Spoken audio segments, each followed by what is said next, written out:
President Conley, Here. Director Emig, Here. Director Hogan, Here. Vice President Kindig, Here. Director McKinney, Present. Director Meese, here. Director Miller, Director Whitmer, here. Director Wolverton. Here. 8 present.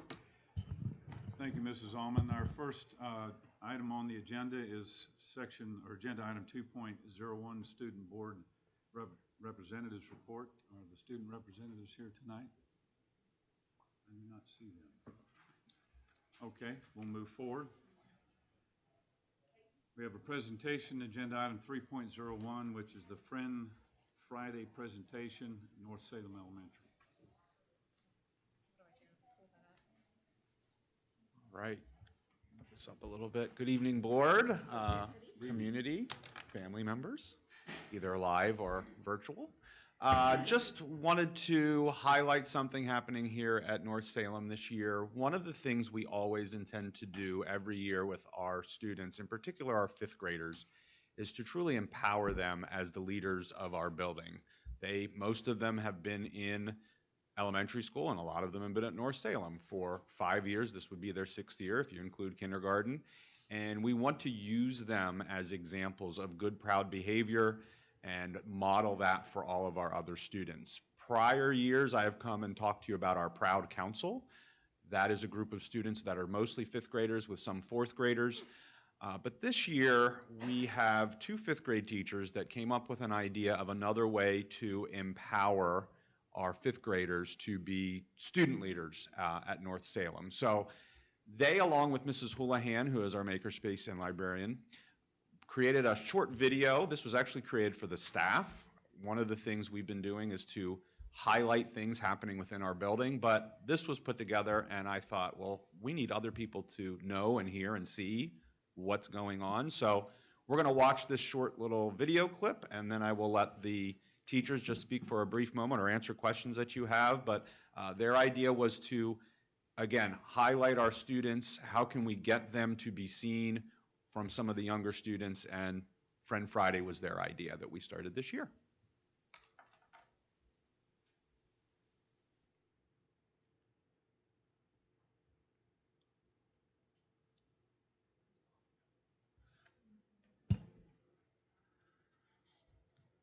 Cute little audio track to it too. Play a song in your head. It's just music. Sing a song. Or I'll sing, but you don't.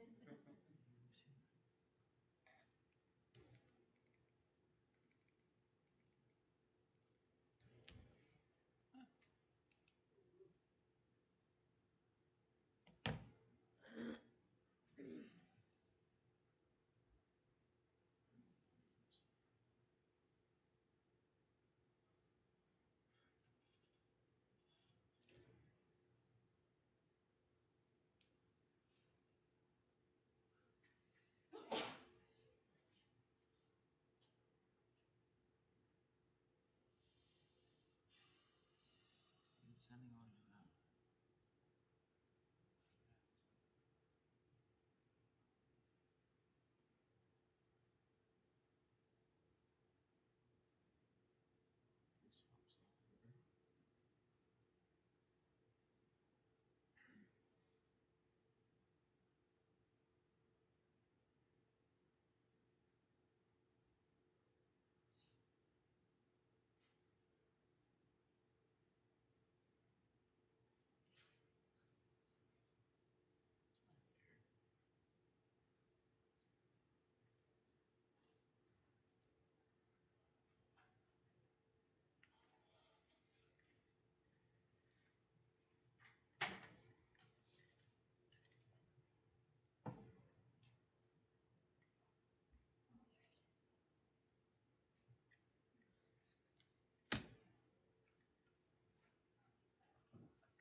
He's talking, telling how wonderful it is. He It's is. the best thing ever.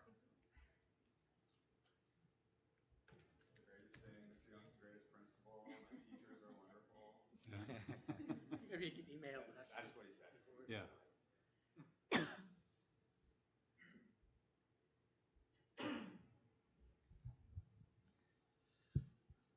And just as that wraps up, something that the teachers had sought to do was to figure out a way to not just provide an opportunity for the fifth grade students to be able to work with younger students, but do it as an incentive. Students need to earn this opportunity, and I know at the beginning of the year, the teachers are like, I don't know how interested the students are going to be to earn this. I will let them, if they want to speak, they will be able to here in a moment, but we found that it was very incentivizing for the fifth graders. They really, most of them really wanted to earn this. So through their own proud behavior and exemplary works, they were able to earn the opportunity to go into some of these other classrooms. The quotes that you saw there was kindergarten, those were all staff members of North Salem that were quoted on that video. Kindergarten teachers, second grade teacher, encore teachers, special education teachers, our life skills classroom. So it is truly across the board. The teachers can let the fifth grade teachers know if they feel like there's something that fifth grade students could work with their children on or their students on. And then they organize that. And I think the other powerful thing you saw there on ending slide was that the fifth graders then had an opportunity to share with their classmates. At the end of every week, our fifth grade team has a team meeting. So during that team meeting, those fifth graders then share what they took away with working with those students. So really great job here. Mrs. Morley, Mrs. Hensel, I would love for you to say something. You're here. We want to recognize you and thank you for a job well done, but I know I can get Mrs. Morley to talk. She and I are too much alike.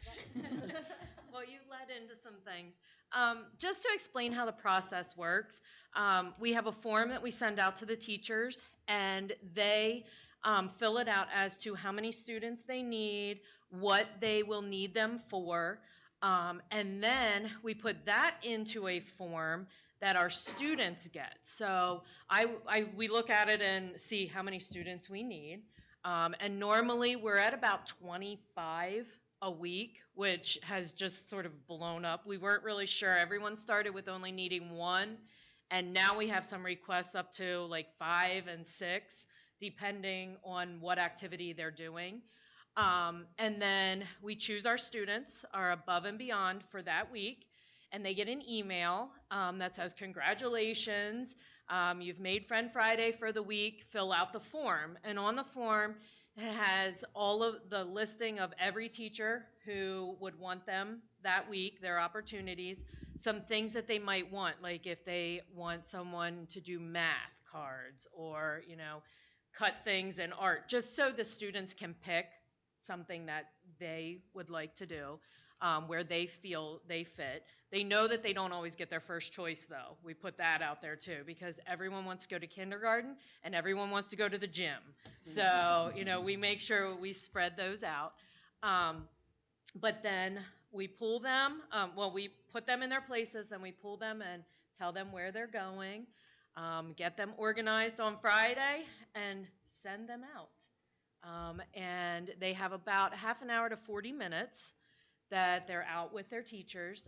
We've even had teachers who, when they have a substitute in, will even leave their note for their substitute that says these students are coming, here's what they should be doing. So it has just really morphed into something much bigger than we ever imagined. And it's really neat to see the students as we pass them in the hallway. They have little friends that are waving to them, and they're like big rock stars. So even our kids think the little kids are rock stars. So it's just neat to see everybody come together. And since we did the presentation at the faculty meeting, we've had more teachers now asking and requesting for our students. So it's exciting. The teachers tell us that their kids are excited, like, are our friends coming on Friday? And our students ask, like this week, without having Friday, are we doing Friend Friday? So it's super exciting to see our kids do that. Yeah, it's great. I have a question. Yes. Is it 25 students spread out across all grade levels, kindergarten through fourth grade? Yes. Okay. Yep. we have about a total of anywhere from 22 to 25 a week that go out, and they spread out from kindergarten to the encore classes. Like we send a bunch to third grade, and then they divide them. The same thing with life skills. Our students love to go to the life skills classes. So there's a lot of students that go to that area, and then the teachers just spread them out however they need. I like the idea. It's like, doesn't, I think that the high school has the ninth and 12th graders or something where they do that kind of mentoring type thing. But I could see the older kids that are above and beyond really making a connection with those younger kids. I think that's a great idea. It's really the community and the kindness. And there's always something for every level of our students as well. There's something for everyone to do. That's been neat. I think it's a great idea also. Is this being done in any other, the elementary schools, just in North Salem? I don't know if there are other similar types of things. This was new for us this year. I think there's always some opportunity, but I don't know to what level it looks like in the other three buildings. Do you feel like there's any cost to doing this? Does it affect the education and instructional time for the students that get selected? Does it cause any extra gray hairs for the teachers? I don't think there's any monetary cost, but No, and we do this during our intervention block, so those students are not missing any of our core learning. And so we make sure, one of the items that they have to have done for the week in order to be eligible is to have their work done, not need to make up any tests or quizzes. So we make sure that we have that group of students accounted for, and these are the students that have shown us above and beyond, have all their work done, their behaviors on par, and then they get to go out for that 40 minutes, and everyone else is doing our intervention during that time. So there's nothing missed academically for those students, no money used for it. It's just a great incentive for them. I can see that it is. I remember being, in kindergarten, first grade, and looking up at those upperclassmen, if you will. They looked huge. They looked so smart and with it, and so I can see the benefit for the younger kids, but the leadership skills that those kids that are being those mentors are gaining from that, I think are invaluable. And the incentive to apply for this and get selected, there's so many benefits to this. I would like to see it done in all the schools if it's not being done. Of course, at the option of the staff in particular schools, but I would encourage it to expand. I think we might have something marketable to other school districts. Well, okay. it's these two individuals, quite frankly, so they're not allowed to leave Dover, but if they want a little side gig, they certainly can do that. So, well, thank you very much. I have one question. Okay. When my kids were at the Great North Salem, in the 5th grade, they had kindergarten buddies. So is that still being done, or is this an enhanced replacement of that? This is actually, we had to replan that because we are just a 2 deep grade level, and we are usually paired with another classroom, and all the other classrooms are 3 deep. So this was our solution to that conundrum. Okay, but it's spread over all grade levels that it can Yes. assist. Yes. That's good. But we have had, like, if a grade level has something they need us for, they will ask, I think around some of the, like, I don't know, holidays, different event type days, if they needed somebody to help with a craft, or we would send 25 kids to that room to help for that event. So we have had special requests for different things, and then we just call out for some friends, and they're ready to go. Any questions, additional questions from the board? No. Well, thank you very much. Mr. Young, Ms. Hensel, and Ms. Morley. Thank you. This takes us to the next agenda item, 3.02. The chair recognizes our CFOO, Mrs. Miranda Weaver, for another budget presentation.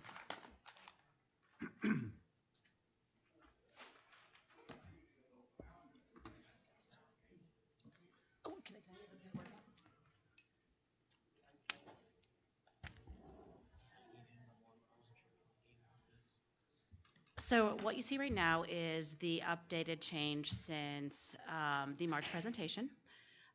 We have added 2 long-term substitutes for 5th grade based on enrollment.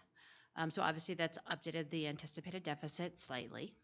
So that's going to be the starting point now for the next slide. So what Dr. Houck and I did was tried to come up with a way to show the board how much fund balance they would use based on the different scenarios that we were given.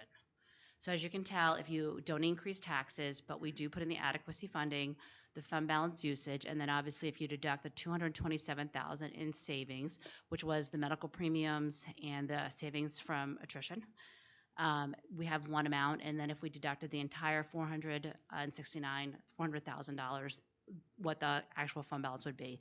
And again, it goes down between a 1% increase in taxes, 1.5, 2, and 2.5. And that same formula is carried throughout all of those different scenarios. So just to give the board and the public an idea of what type of fund balance would be used based on the selections that were chosen in the different matrix. So we kind of thought this maybe could be a starting point to give the board an idea of what they may be looking for in May to see. All right, any questions or comments from the board? That final chart is very good data to have. Well, I'm going to thank Dr. Howe for that because I was using my data brain to try to take that information and make it very user-friendly, and it wouldn't have looked like that if it wasn't for her. We make a good team. Yeah. So what do you need So for May? Okay, from so the for board? May, if the board is happy with any of these selections, then unless there's any changes that would come between now and the first meeting in May, this is what the board will vote on May 20th. If the board is looking for anything else additional, we can try to provide something very, very similar to this in this presentation if this is something that the board feels is useful. Same idea with different types of matrices or variables for, but again, the decision will be made in May so that it could be voted the first meeting in May so we could vote it on the second meeting. So we don't have budget on the rest of the agenda, so you need a response now, right? Yes. I mean, if the board is happy with one of those selections, that's fantastic. If the board wants something else, then we just want to make sure that we're prepared in the first meeting in May so that the vote can take place on the 20th.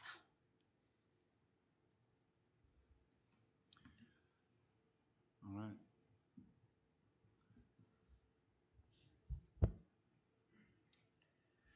For me, the tax commission meets the end of this month, 24th. Yes, it is on Thursday. And we had Mr. Schrum in. He's going to be there the 24th. Mm-hmm. Very informative. I have some other questions that we didn't ask tonight. So I've made myself a note to send you an email if you could get with him. Absolutely, sure. Because there's things that they're looking at that's going to impact where I want to go with this budget. So I need those answers before I'm going to be ready to make a decision on the budget. Okay. Does EIT affect this coming year's budget? No. It doesn't. Pardon? It doesn't affect this. It won't be for 25, 26. Correct. Yeah. Correct. But the question I have is, my understanding on the law is if they decide to raise the EIT, which will impact will come due next year's budget. 26, 27, yep. When we sit down and look at it, we would not be allowed to raise taxes in that year. When you say taxes, you mean millage taxes? Yes. No, that's not true. You can do both. You can do both. And Mr. Pratt, yeah, I know, I spoke with him today, and he said it sounds like something that would blow anybody's mind, but you can do both in the exact same Because year. my understanding was we had to lower the millage by the amount the EIT went up. It's just a homestead farmstead. It's not a lowing. Homestead farmstead Yep, there's not lowering the millage. It's only homestead, farmstead. Yep. It's a reduction of whatever you normally would pay. So right now, say you don't pay, you get $300. Yeah, So if we have a deficit next year, you can raise taxes. we can raise taxes, we'd still have to do the minus and positive It's only farmstead, on the homestead, Yep. farmstead. Yep. Yep. Okay, all right. That was my question. Well, excellent. I'm glad I could answer it. Well, I can tell you, I don't think that's going to settle well if, with the EIT Tax Commission. If we signal we're going to raise taxes, millage, and implement, you know, a higher EIT tax, I think that's exactly the wrong message to send to the community. I'm not saying Yeah. that. I just, All we're saying is it's an option. legal. It's You're saying legal. It's legal. It's legal to do. I Yes. understand what you're That's saying. it. Same thing with me. All I'm saying is it's legal. Yeah. I mean, and for that reason, I know I mentioned last week, I think taking a look at a modest tax increase this year, since I don't think it would be advisable for us to do a millage increase next year, because it's going to send all the wrong signals. I think if we're going to consider a modest tax increase, we should consider it this year and not next year. I just think it would not be good all the way around the board. Now, I know that there's, you know, some folks that have already laid their markers as far as not doing a tax increase. I'm not for doing a tax increase as a general statement. I looked at some of the numbers that are being presented at the training. I was also trying to interpret some of the signals I felt like I was getting last week from you. It doesn't look as dire as it first looked to us, but we don't have any guarantees on what we're going to get from the state. That's exactly correct. Yes. So it looks favorable. We're going to see our subsidies increase, Correct. but they're not guaranteed. No, they're not. You're right. Yes. So it looks positive based on past history, Right. but can we guarantee it? Unfortunately, we can't right now. And the other thing that we learned tonight about the adequacy funding, and I wish everybody on the board would have been able to see that, but we get a lower percentage from that adequacy funding than we would through property tax. Right. Yes. Or through the standard subsidies. Yeah. basic ed. Yeah, the basic and the special ed subsidies. So it looks like we're getting money. We're actually, because of the formula, we might get less than we would have if we Correct. weren't getting Yes. adequacy funding. That is correct.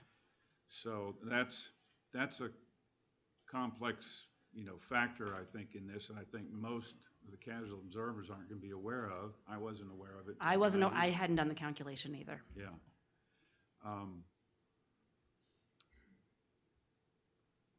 I also don't like our trend of punting to burn the fund balance. If we have a strategy with where we want to get the fund balance to, and I want to thank some of our members for saying we need that 3, 4, 5-year projection out in front, because as it looks to me, the trend throughout the whole state is dwindling fund balances 3 years out with no ability to recover. I can say that for some of my colleagues in other districts that have fund balances that are lower than ours, because ours are in the topper tier as of right now, they are all raising taxes. They're being forced to. It's a choice they're making. They could still use fund balance, and what they're choosing to do is use some fund balance and raise taxes. So they're finding a blend and making some cuts. So they're finding a blend very similar to what Dover's doing. Right. There was also something that we learned tonight about, and you can probably explain this a lot better than, I'll just bring up the topic. Okay.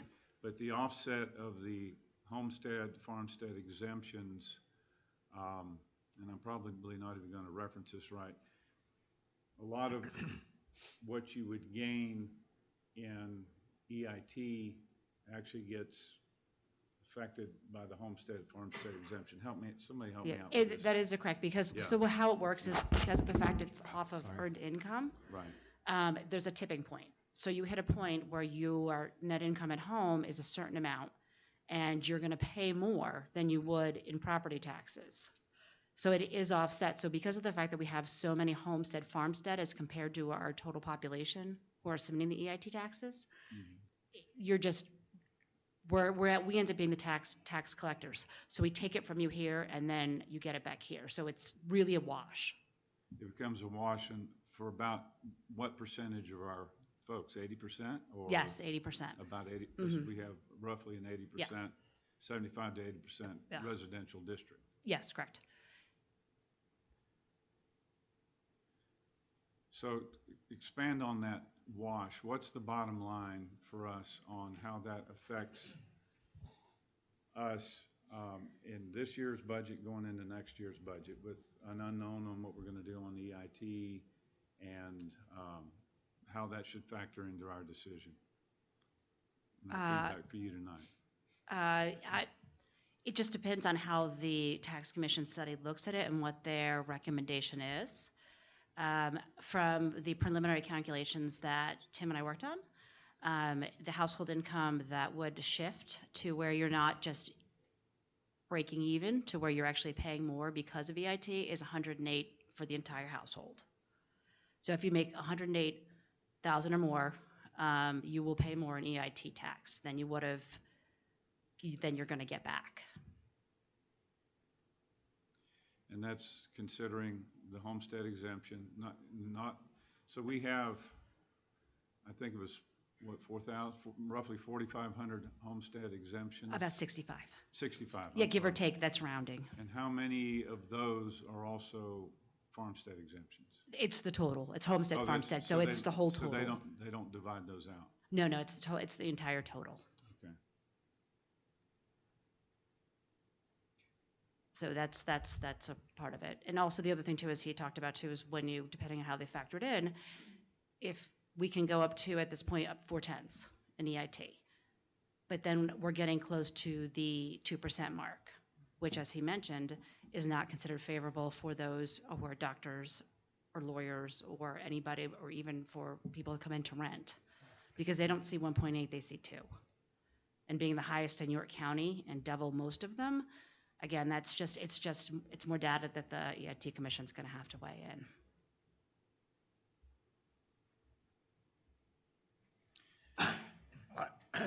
I need clarification because my understanding was if the EIT goes up equivalent to 1 mil, the millage rate on property taxes would go down by 1 mil. No, it comes through in a homestead farmstead exemption. It doesn't go, there's no reduction in millage. So it comes through like a rebate. It's a rebate, exactly. It's a rebate, just like you receive right now after taxes, it's a rebate. So whether you have a home that's assessed at 100,000 or a home assessed at 500,000, you're still gonna get the same amount of money. So it's not a decrease in your millage. So somebody who's got a home assessed at 100,000 is gonna make out better than someone whose house is assessed at 500,000. Because maybe all of their taxes will go away, but the 500,000 won't. Yeah, the amount of the increase gets basically divided up and spread out among all the people who've applied for the Yeah. homestead farmstead. And that's the way their property taxes appear to go down. Yeah. And that's why you can get the rebate and still raise Correct. the property Yeah, taxes. I believe so. I'm not, I mean, I hate to speak for the law, but that might be a correct assumption. But isn't that under the assumption that the EIT is going to pass in the November election? Okay. Yeah, it's all assumption now. It's based on assumption that the commission recommends it, that we put it on the ballot, and then it passes. So all of those are separate assumptions. Am I correct on that, Solicitor Pratt? Yeah. Yeah. Kind of like the state budget right now. Yeah. President Colley, may I just have So- some clarification on something you were stating, that if we were to say to the taxpayers that next year would be an EIT increase and also a property tax increase, that would be favorable. Well, what's the difference? in my mind, I'm not seeing the difference between us looking at EIT this year and choosing for a tax increase this year's budget. You know what I'm saying? Like the assessment of us possibly raising EIT and also talking this budget season about imposing a tax increase. I don't see much difference between the two. Well, It's as, still unfavorable in the community's I eyes. think you wanted to. Yeah, well, I appreciate that statement. What it does is that we have the compounding effect. So if we raise taxes this year, next year, when we have a little bit of assessment increase, that's going to be, have a compounding effect. So we're going to be ahead of the game than if we had just done both next year. So we'll have less of a deficit going into next year than we would have if we hadn't. And I believe what President Conley was stating is it would be very unfavorable in the public's viewpoint for us to raise it next year along with the EIT. So he believes it's favorable to do it this year so we don't have that double hit next year. Is that what you were saying? Yeah, that was one of the things I was saying, because I think the perception's gonna be, you're raising taxes here, you're raising taxes there, I'm getting hit in both places. Yeah. But to go back to your question, Director Whitmer, and I'll ask for you folks to correct me on this. So if you raise EIT taxes, it will be, for lack of a better word, refunded back in the form of your homestead exemption or farmstead exemption. So whereas last year you got what, $260 back or something for a homestead? Something very Something similar. like that. Yeah, absolutely. If we raised EIT and it brings in a certain amount of revenue, it gets divided amongst all the property owners who have a homestead exemption, you'll get that money back, and so your taxes aren't really going to increase. Only for property owners, Only for property but not owners, renters. not renters. Not renters. Renters are not paying it, their landlords are. But they're passing it on to the It renters. is. They're It's passing getting it on. passed on. Yes, it is. It's getting passed on to the renters. And that's only if it's 100,000 average, right? That was and again, we're going to redo the calculation when we get the. Somewhere in the ballpark. But it's about 108,000 for a household income is where the tipping point hits, where you're going to pay more in EIT than you will in property tax. And a landowner, a landlord who has properties that they rent, those are not their primary residence, they cannot apply for Correct. homestead exemptions. Yeah. So therefore, if they have multiple and their income from those properties is going to be taxed even higher, they're going to raise rents. Yeah. And so it's not just the renter's EIT that's going to go up, it's going to be their rent that's going up, which is already through the roof, more than 30% of their rent, their income as we know it now. Which is why he mentioned that people wouldn't want to come and rent in Dover because of the fact that it would be passed on. And I still say that even now, this is just my opinion, even now that we're talking about raising the EIT would scare people away because of how high it already is and the fact that we're talking that this season could be the year that we have to raise our taxes for this budget to pass. I see red flags everywhere for our people thinking about coming, people in the community now. So I don't know, I'm just struggling with the idea of tax increases and even discussing EIT tax increases. The one thing that I think would be a positive to point out is that we do believe that we were going to get the additional homestead farmstead amount through the governor's budget, and that was showing approximately $40 more, give or take, in rebate money. So if we did raise taxes, that would help to I don't want to say be a wash because it all depends on what your value of what your house is assessed at, but it would soften the blow. For this year. Yeah, for this year, absolutely. Mhm. But that EIT stays on for years to come. That's correct. Well, the same effect would be there. With a tax increase, yes, it would be. So in order to get the ball rolling on trying to get a board consensus on what we need to get to Miranda to move forward for May, I say we take a look at slide number 3 and we go through each portion and see what we're comfortable with. The easiest one would be to look at first would be the expenditure cuts. So what is everyone comfortable with in the 227 versus the 400? My preference is the 227. We have those 2 guaranteed items that takes up more That's- than half of it, That's exactly what it is. That is the without two- affecting students' experiences or teachers' abilities to do their job. That's where I would go. So what's everyone else think on that column? Anyone? What's the 227 include again? It's the medical premium decrease because because of a reduction in high claimants. Okay, And that it's also the money we're saving through retirement and attrition. got it, Everything else were line item cuts. got it. I don't get, it's still a savings, right? Yes, it is. It just doesn't, it doesn't have student impact is what I think that they're trying to get to because it's not cutting field trips. It's not. Right, Yeah. so we would want that. Oh, yeah, absolutely. So we yes. would want the 400. Oh, the 400 is going to have the 227 is just medical premiums and attrition through retirement. The 400 would include everything else that was Oh, on. the students. Yes, yes. The 400 is cutting everything that was on that slide. Correct, Oh, The yes. field trips, the scholastic, some Oh, athletic okay. stuff. That's the 400. The 277 is not cutting any of that stuff, but just the natural savings that we're experiencing. Which is why we showed both, because we did hear from the board that there was a little bit, they weren't quite sure. You guys weren't quite sure which one. So really, the 227 isn't a savings at all because that's already something that's done. It's a savings. Yeah. It's not a cut. Yeah, it's not a cut, it's a We're- savings. We're saving money, but we're not cutting anything. Yes. Yeah, so what I would like to know from the board is, do we want to stick with that 227 that's guaranteed, or do we want to look at further cuts? I'd rather just stick with the 227. Let's go around. Well, I want to put things in perspective here.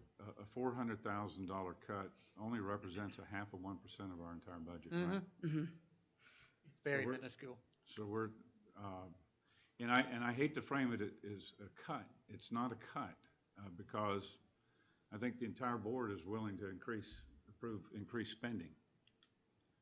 It's only a cut when you look at the proposed increase. Well, we're cutting things, we're not buying things. So for us that live in the district, it feels like a cut because it's something we're not going to have that we used to have. Yeah, it is a cut. There are actual reductions. Yes, there are reductions. So if you look at the 227, that's savings. If you look at the 400, that's the remaining items from the 227 to the 400, those are actual cuts. But we're still looking at, what is it, $2 million increase? You mean like overall? Yeah, overall. Yeah, it's about, I want to say 2.6, 2.63. Yes, so we're looking at $2.6 million increase to spending over last year. I would disagree with that. It's not an increase to spending. CPI goes up 3.5%. It's because we have contracts. It's because we have more kids going to cyber charter. It's because we have more adult alternative education students. It's because there's unfunded mandates. You're right, it is an increase in spending, but I want to be careful to make sure the public doesn't think that we're adding stuff. The salaries go up. We're going to have to pay teachers more next year than we paid last year. What other things that are just going up? We're not, even if we didn't add any new teachers, we'd still be paying more. We would, yes. Yes, again, cyber charter kids, the cost of that Which we tuition. can't control. Right, goes up. Children that are placed in alternative education, that's also costly. Special ed costs, it's all mandated. So there's not anything that we have control of. We can't tell the kid they can't go to cyber charter. And if there's a child with special needs, we can't deny them what they need. Well, yes, those are true statements. Now, when you put a child on a special education plan, all right, so you are tripling the cost of that student's tuition, right? I wouldn't say that. I wouldn't. I mean, are you talking about cyber charter tuition or? Well, the cost of educating that student that's been put on. That I can't speak to. It depends. Some of them, basically their IEP is for speech, which means we do have to contract out for a speech. Some of it is they now have to go see the learning support teacher. Now, the more kids that you have that have IEPs that need to see the learning support teacher, then the more learning support teachers you need. So yes, now of course autistic support, we can only have 8 kids. So if we get more than 8, we have to open up a classroom. And that's mandated. We don't have control over that number. We can't help it if the kid is coming to us. We don't diagnose autism. The school does not say a student is autistic. That comes from a doctor. So we have no control over that diagnosis at all. All right, so the outside placement, that also can, that's where it starts going off the charts. So outside Yes. placements could double, triple, quadruple, it could be. That is correct. 7 or 8 times. That is correct. Now- So the option though is then we have to meet their needs here. So that might mean we'd have to open another classroom, or we might have to hire a specialized teacher or a specialized medical person, because that's what the child needs. And again, those are all laws. We can't just say to a special needs kid, sorry, we don't have that here. So you're just gonna have to do without. We can't say that. If we don't have it here, then we have to send them somewhere where they do have it, or we have to get it. All right, so there's been an increase over the last, I would say, 20 or 30 years in the number of, they're called SEPs, right? The special education. IEP. It's the IEP, but you have a special education. Isn't there a special education IEP? Isn't that called something? There's 2 IEPs, special education and gifted. Okay, so the special education ones, there's been an increased number of students, which drives up the cost. Is that a health issue that's happened in over time, or what drives those up? That's beyond my expertise. I would want to talk to some medical professionals about that. There certainly is an increase in autism. I couldn't tell you why. I have a comment to make towards that. Right. So you're asking why the numbers are going up. What I've heard was we have an excellent special education Program. program, and it's heard from other areas, and they send their kids here because it's so good. That's what I've heard. That's why our costs go up. So how It's a many, credit to our program, but It- it's not good absolutely. for our wallet. so how many folks do we have coming from outside the district into our special education? I don't know that. I can try to get that for you, but I don't know the answer to that. And sometimes they come to us in kindergarten. So I would have to trace back when did they move in and why did they move in. That would be difficult data to get. And I know that in one of the presentations made, probably, I would say 2 months ago, there was a comment made about trying to pull people out of some of the outside placements and put them back into the district purview because we can do it cheaper. Where are we with that? I believe we are doing that with an autistic support classroom. Yes, we are. Yes, we are doing it. And that's why we're adding the autistic support teacher. Yes. Do we have a comparison estimate? Because that one was going to cost, what, 200 and something thousand? Yeah, I think we were going to save, I want to say maybe 10,000, 15,000, but it could be more than that. I don't know off the top of my head. That's what I'm thinking, but I could be wrong. I don't remember off the top of my head. Is that I per think- student or in totality? In totality. Okay. What was the percentage again? Oh, I think it's like 10, I believe it's like 10 or 15,000, I think, but I could be wrong because I've looked at a lot of So data. it's So relatively marginal then. So we're looking at maybe 5% savings roughly? give or take. Yeah, okay. Let me open it back up to the board. Well, I'd like to get back on track with seeing where everybody's comfortable on the expenditures, and then we'll move to fund balance usage then to see where you're comfortable with how much we want to take out, considering we may have some legal costs upcoming. So I have a comment. The Go ahead. 227 versus 400, since that's the first item you want to discuss. Yep. My opinion is that there's always something to cut. And it's not that that's good or bad. There's always some little bit. So it could be 10 grand that we find with something. That's 10 grand. That's a lot of money. If you look at the difference there, there's a $173,000 difference between the two columns. That's the over 0.5% millage increase just for what the district said, hey, we've come up with this to cut. I don't think it's bad to not cut something, but I can't really make that decision on what to cut and what's not. I think me personally, administration says we feel that this is cut, this is like something we can cut. This right here, we need to educate, Well, so. I don't think that all of those reductions were recommended by the administration. It's just what they were able to find areas where they could cut. Some of those items, like the field trips, I wouldn't be comfortable cutting those. Right. I don't want to affect But, that. but, I mean, to be student. honest with you, I know this is a small amount, $5,000. Yeah. $5,000 can do a whole lot for one of our programs, and it was tissue, I think is what it was. I mean, you could cut that. Yeah. Well, everything that we cut, though, is going to have a ripple effect. I just want you to understand that. So what that might mean is when we get to February, March, if we're out of tissues, teachers are going to have to buy them, or parents are going to have to bring them in. If we cut the Scholastic News, that's a resource you've taken away from teachers. So everything that we have on that list does have an impact, but it was an impact that we can survive without. I just don't want you to think that these were things that we just don't need.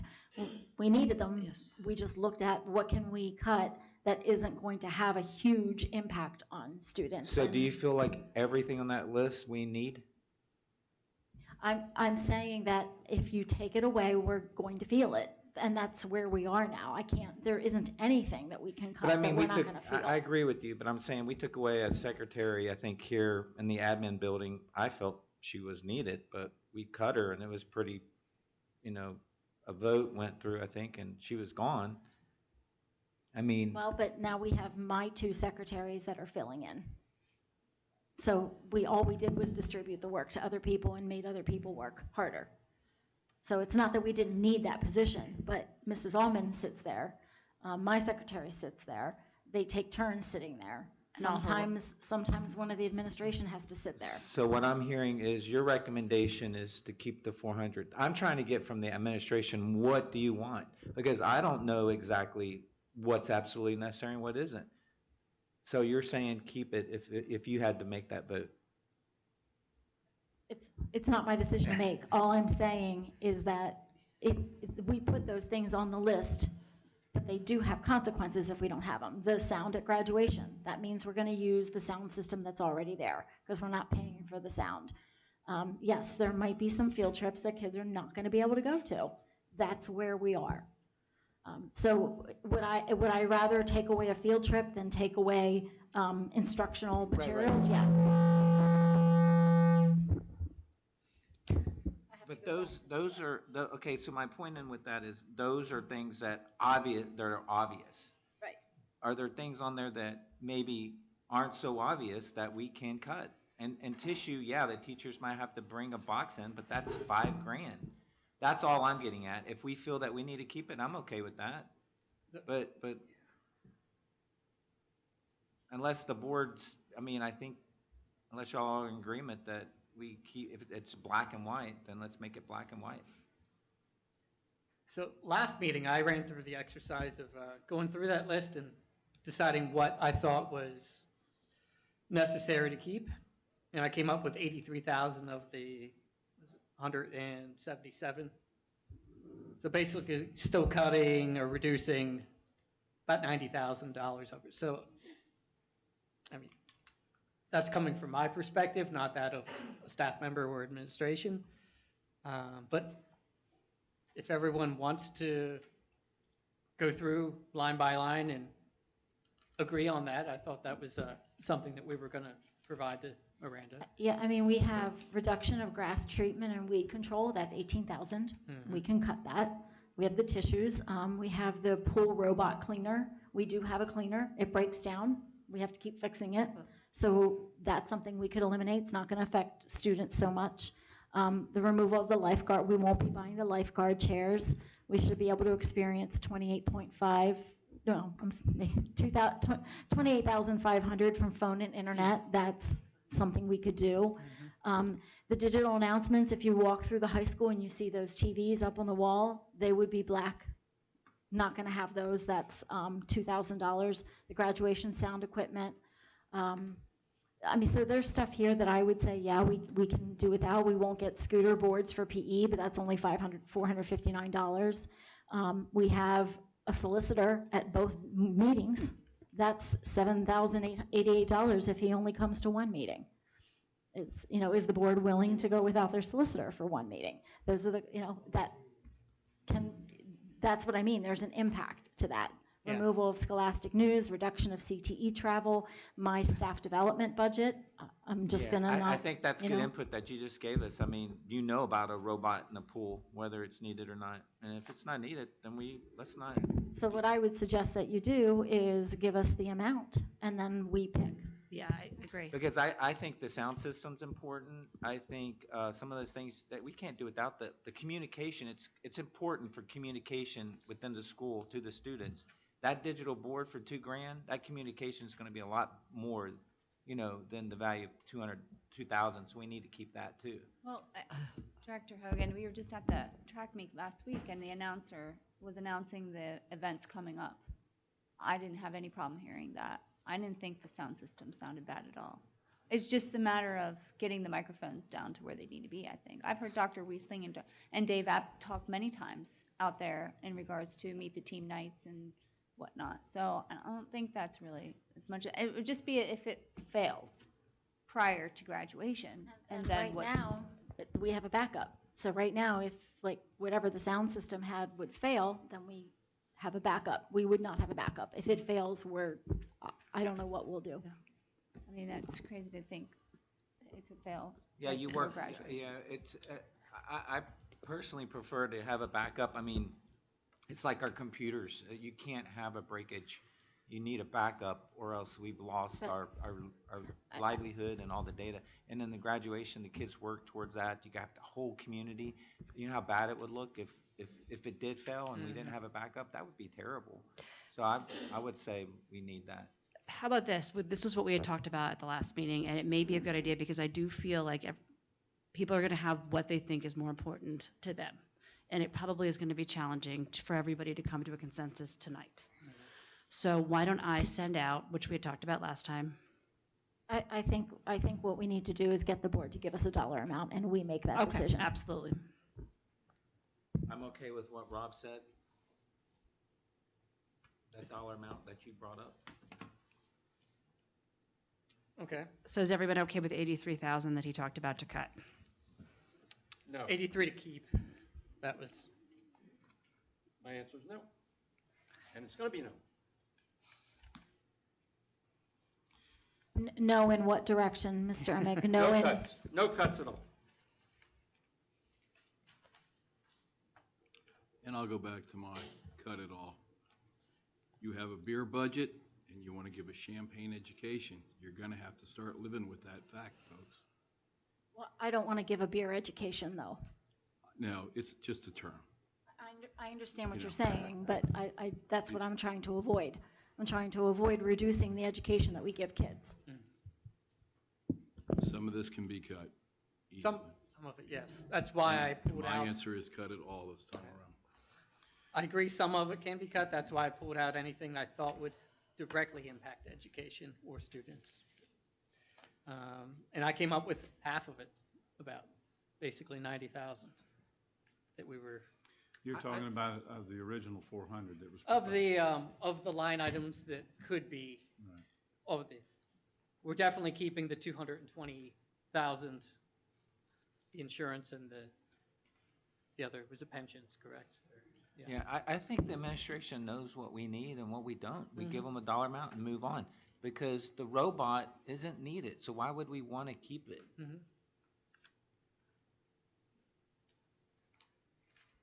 So let's meet in the middle, see what list they come up with at 90,000. We can always keep the 400,000 as an option, and you can vote. Yeah. Right? Yeah. So the option 1 is to cut all 400,000. So that's on there, and then you can vote. So what I need is option 2 and maybe option 3. Yeah, let's just fill in that list of the middle ground. We have cut nothing, cut everything. Let's see let's pare down that list of necessary items and give that as the third option. So. All right, let's do it. So we do Tell us need the to number. decide on this next meeting, though, but we need to also give them guidance tonight. So why don't we move on to fund balance. 90,000, Hang on, right? Yeah. let me just make sure I got this Sure. down. I'm sorry, so 400, the whole 400 in cuts, and then we have a 277 in cuts? 277 in savings. 227. 227 in savings. Yep, Okay. that was everything on the list. And was there a third option? I was looking at half of the list, so Gotcha. that 177,000, cut it in half.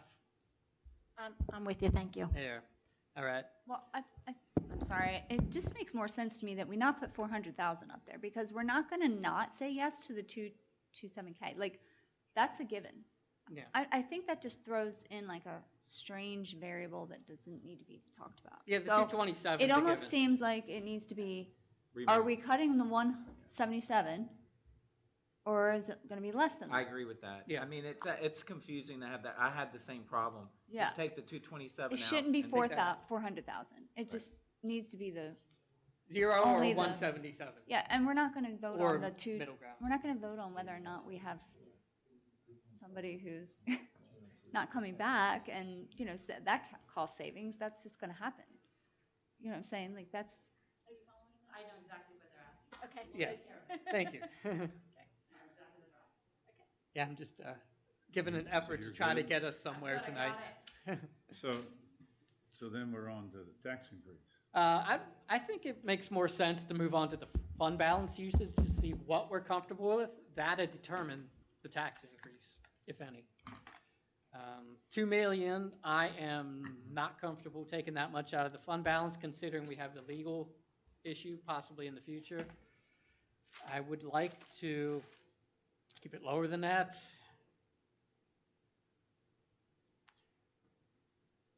I'm looking at about the 1.5 to 2 range. As far as the tax increase?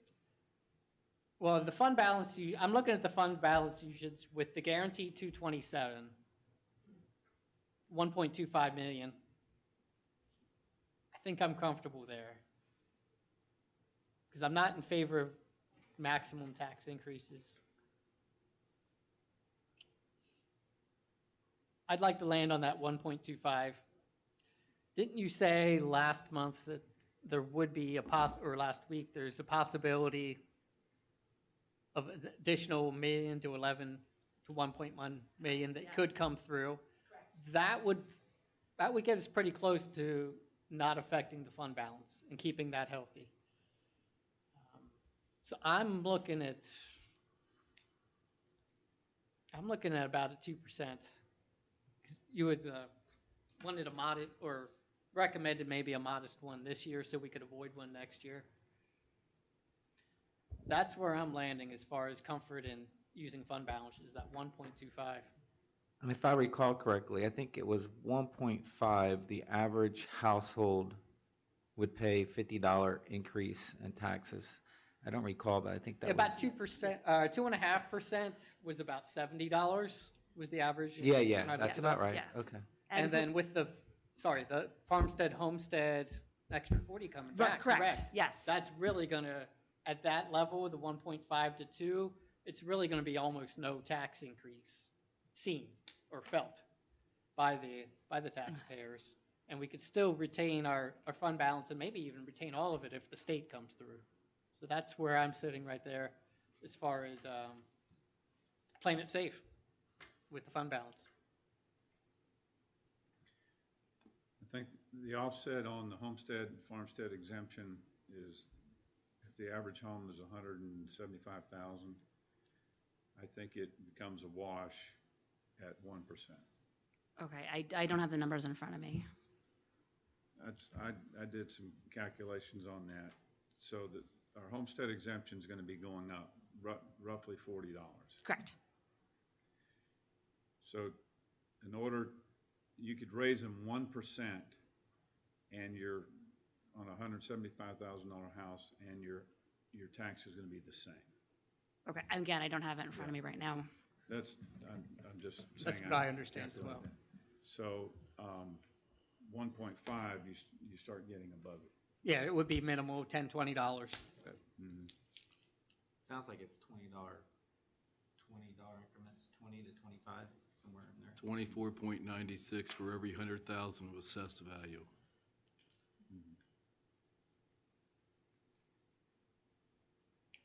Yeah, I'm looking at 2% as well.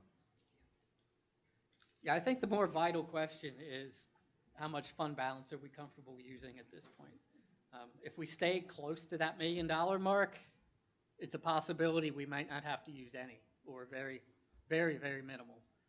I think we need to protect our balance with the litigation coming up, if we have to pay that out, and just to be responsible, fiscally I'd responsible like to going forward. protect it too, because Yeah. as Wolverton pointed out last time, the interest we lose on taking money out of the fund balance. Yeah, I know you're not supposed to look at it that way, but reality is we're making money on that. I do invest wisely. you do. Very well.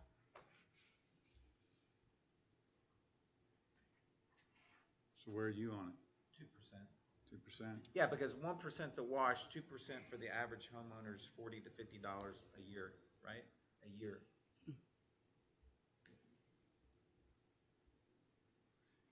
And where are you on it, Terry? 0. Zero None. tax increase None. and 0 cuts. Right. So How you much want, fund balance? All of it. that would be 2.6 million. That's a lot. You asked my opinion, I gave it to you. I know, I'm just pointing that out. It'd be 1.8. Our deficit's 1.8. 2.6, where are you getting that? Well, we're getting the 227 automatically. And the 553 is And the 553. yeah. Mm-hmm. So 1.6 would be the maximum Okay, I we see would that, use yeah. out of that. 1.6, based on a 0% tax increase, knowing we're getting $550,000 on adequacy funding, and we're going to save $227,000 already. The max is 1.8. 1.7. 1.8, yeah. 1.8. Is it 1.8? Yeah, I wasn't including the adequacy. Okay. Yeah, I'm sorry, 1.8. And we still have, what, 1.6 that we might be using for this current year? Well, based on my presentation, it wasn't going to be 1.6. It's going to be about 900. Okay. So give or take, I do plan to, in July, do an update for the Finance Committee with more relevant data.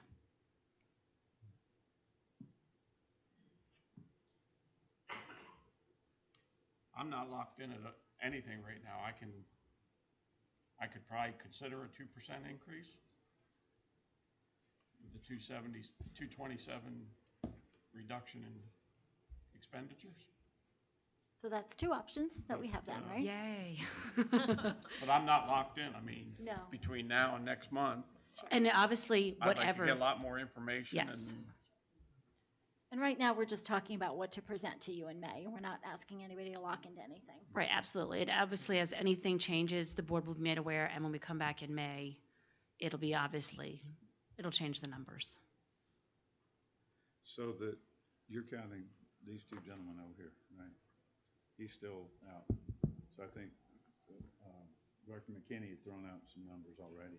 Yep, I'm at either sticking with just the 227 or having them come up with some minimal reductions and 2%.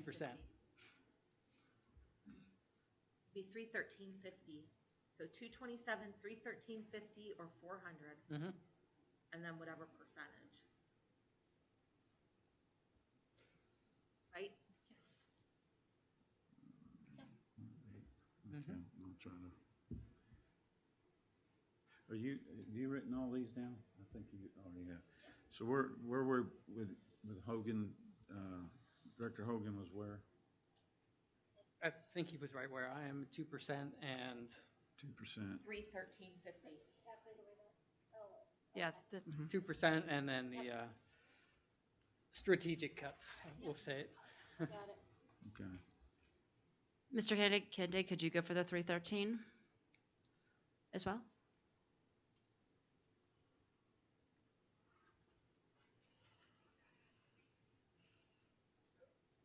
That's the 227 in savings plus half of the remaining. If you'd like to see, these were the items I was saying we should keep, and everything else could be cut, if that helps. Give you an idea. I'll come back to that.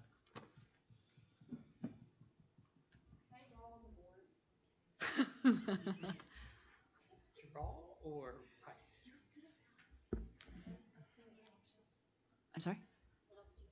You're charging I the just need to public. know if we're gonna get a majority vote for the 2%. That's all I need to know, and then then we'll have, Well, we're putting that as an option. right. Okay, so am I next? I'm with Terry. Well, the 227 and 0% tax increase. So the 227 in savings and then 0% tax increase. Yeah, this could be beneficial if we could get the fund balance usage and taxes down to two options, like 0 or 2%. I think that would help out. True that. Yeah, because Or- we can Yeah, only that's a have, good point. we can't come back Heidi, with your 5 or 6 227 options. is what? 227 is the savings from the PSERS and health insurance. Okay, that's what I So thought that's it like was, a, those that's, two, yeah. so that's an automatic. Isn't They're that automatics. automatic? Yeah. I mean, it's not, I don't even, like, that's the. Well, yes, okay. I will fix it. We Okay. talked about this. I'm gonna fix this for next Yeah. time. Because it's So gonna we should happen, we all don't even have agree- to talk We about should it. all agree to the 227. Yes. Yeah. I'll give you We just that. all agree to that. That's So- happening. Take that. So it'll be the, yeah, just the 227, which will be 0. Yeah, because I was wondering how you're getting rid of retirement, you know. Yeah, so. Well, it's a savings, so it's automatic. yeah, It's I mean, the happening. 227 is on. Yes. It's just So gonna what do happen. you think? I'm at, I'm fine with the list of cuts, and I'm fine with the 0%. So you want 313.50 or the 400? Just the 177 was remaining, whatever was remaining from the cuts. Okay, so you're with, The full amount. you're with Dave. What's your tax increase? 0. 0, so you guys agree? They agree. So we have another 0. So we're either 0 or 2%. That's one option. Mhm. And then some of us want just the 227. No cuts, full cuts, or strategic cuts. Yes. Got it. I'll give you those 2 cuts you talked about. Okay. But we're not, no, don't raise taxes. Yeah, I don't think we have a decision to make on this. They're happening. They're just savings. They're not reductions. Well, you wanted the full Yes. 400, so are you not saying that now? That's what I'm saying. Oh, I'm you're not saying the full 400? No, I'm not saying the Oh, full you're not 400. You saying, can't oh, cut okay. those. You can't take those. In So realism. he might be with Terry and I. Okay. Well, that eliminates one choice then. Now we're down to 4. So really, all you need is the amount of a tax increase and the fund balance usage. This cuts is confusing us, I think. Yes, I believe it Yeah. is. So what I heard from Hogan was 2% tax increase and Strategic cuts, strategic cuts, fund balance usage, what are you good with? the remaining. But the table determines that then. Yeah, it won't be much. So he's good with 1 million. That works Well- out to between 1 million and 1.2. Yeah, we're In fund hoping to balance get that usage. back, so. To which we might still Yeah, get from the state. so I'm hoping not to use any fund balance. So that would I'd like be- to keep that as high as we can for the, So Director Emig is 0 tax increase, 1.8 million. Correct. And Ken Digg is waiting, McKinney was 2.5 increase? Was that? No, what no, yours were? 2. 2. 2, which brings I it would to a love 1 0, million. but I think to be smart, we need to go. So roughly a $1 modest. million increase is what you're looking at, right? Yeah. And Director Meesa's no tax increase Right. and a $1 million. It would be a fund balance? 1.8. Should be One- 1. Fund, are you talking about fund balance usage? Yeah. It'd be the 1.8. Should be the So you'd 1.8 be at maximum. 1.8. Yeah. Director Whitmer was 0% tax increase and a 1.8 fund balance usage? 1.6. Yes. Yeah. It's actually going to be a 1.6. Okay. Director Wolverton was 0 tax increase and a 1.8, which ends up being 1.6. Okay. I have a 1% tax increase and a cap of $1 million spending on the fund balance. That's the only one that doesn't line up with the chart. I'm not saying I wouldn't be persuaded to do a 1% if the board would agree with 1%. I'd rather not see a tax increase, but I would never want to see it, we don't need to jump up to 2, in my opinion. I think that's, in the way I see things right now, I feel as though society is still recovering from this high inflation. I think we need to think about them. We have a lot of unknowns in the governor's budget and a lot of other things that are just out there that we don't have concrete numbers on. And we're just throwing a tax increase to something with a lot of unknowns. I think just the economy needs to stabilize, and then if, next year looks better, then we could add to the tax. But I just don't think now's the time to do that to this community, to the people. There's think- so many unknowns. I think this is why I chose the 2%, because the 1% is a wash, and the public are gonna see a tax increase, they're not gonna know it's a wash. So even the communication and the talk amongst everybody say, they raise taxes. Whether it's 1% or 5%, it doesn't matter, they raise taxes. What do you mean by a wash exactly? Because an increase is still an increase on a property. With our there's- homestead rebate. There's an increase in the homestead, farmstead, For which the will certain assessed level, eliminate that. just for the certain assessed level. When it goes above that, you're not talking a wash. It's a wash for the average homeowner. It's still a tax increase on the millage. It's still Well, going to be an increase of yeah, income so- and funds. But for the sake of who spoke at the podium, they were, I've heard several times that they were willing to pay $50, $100. That's what I heard. That's the people who've come out. And I'm just saying that we're looking at, on the average homeowner, $50 at a 1.5% increase, $70 for 2%. With the rebate, for the average homeowner, you're looking at $20 to $30 in a year's time. I don't think that's going to hurt anybody, $20 to $30, and it's going to help the school district tremendously, not only this year, but next year and the years following, so we don't have to make a big tax hike in the future to make up for what we don't have today. That's the way I see think it. we've had more people speak against a tax increase than we have. Yeah, we have Like, had that's some. my personal Yeah. opinion. That's possible too. Can I ask a question, Mrs. Weaver? So when you have a property such as townhomes, condominiums, apartments, the owner of that complex, right? They pay a property tax, am I not? Yes, Right? yes, Yeah, they do, so- yes. So do the commercial. They're gonna see the 1% come in as an increase on their tax bill, and it's not gonna affect the renters. And because it's not their place of residence, they can't get the rebate, so they are going to pay the 1% on that property, correct? I'm sorry, are you talking about like a townhome that somebody owns or a townhome that somebody rents? So let's say apartment complex, because those aren't owned. Okay, that's correct. So yeah, they will see the 1% increase and then they will pass that on to the renters. Probably, I'd be surprised because if you're in the business of making money. Again, I just want to repeat that. I understand, using savings is not the wisest choice, but I can't, in good conscience, raise taxes on our community or cut tools from our staff with that much money in our savings account. I don't think it's the right thing to do. I don't think that at this point we have a plan to back up our decision. And until we have a plan that we can communicate, we don't do it right now. So, and I know I'm not supposed to look at it from this angle, but I'm gonna tell you what's going through my head. If we take from the fund balance $2 million next year, and we're not raising taxes this year, next year, you haven't done anything to help our rolling financial plan except take away thousands of dollars in interest that we won't be receiving.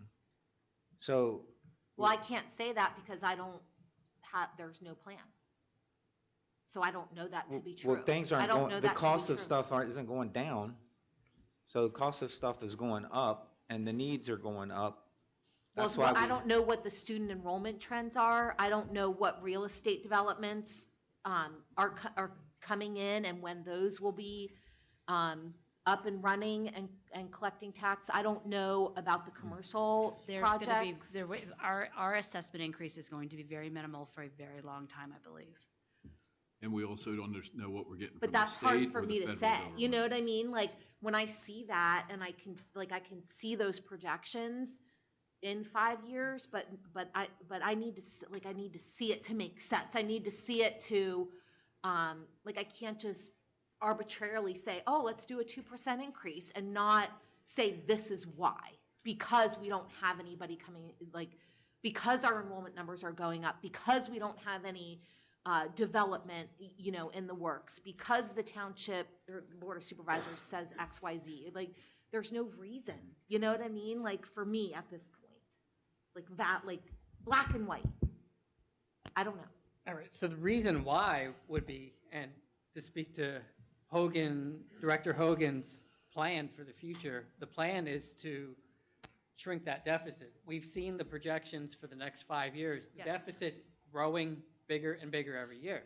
So part of the plan is to bring in more revenue, since we cannot find many places to reduce expenditures now. Bring in some more revenue that helps reduce that rolling deficit. Right. And then also, additional revenue would be found with the compounding interest from not using the fund balance. If we shrink down the fund balance and use it all this year, we're going to be losing that. And interest. we're going to end up, I don't want to be raising taxes on taxpayers, but we're in a situation with our budget, our financial situation, we may not be able to sustain 0 tax increases every year. We've got to do maybe a modest one here or there, I or we're going to agree. have to hit them with the maximum Yep. 5.6% Yeah. 1 year. And that's going to hurt a lot more than 1 or 2% right now.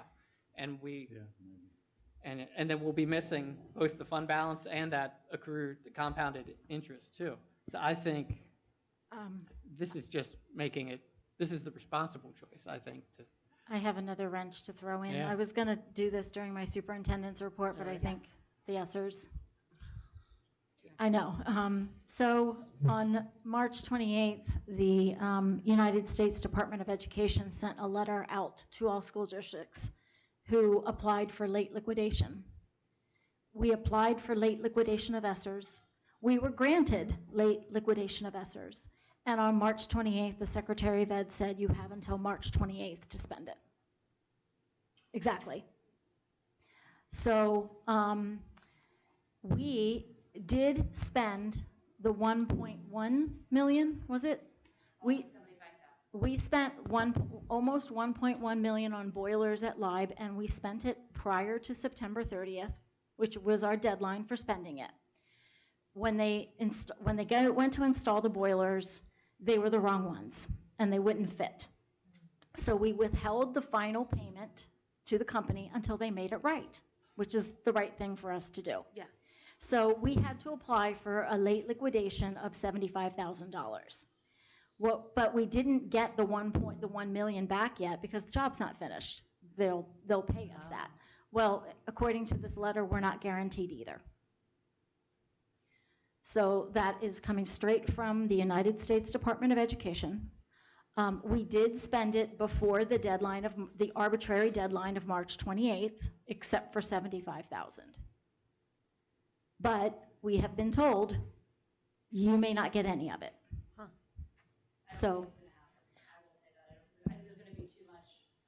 I would think, in litigation. right. And the governor is suing right now, the department, through the Department of Ed, to make sure that we get that money, but I needed you to know that's not a guarantee. Along Well, with, I however, think, that- 16 other states sorry. are suing. Yeah, along with 16 other states. So it's a gamble, but if we don't get that money back, that's another million that's going to come out of the Yep. fund balance. So we need Out to of the be, fund balance and not the capital, because it's an ESSERS. yeah.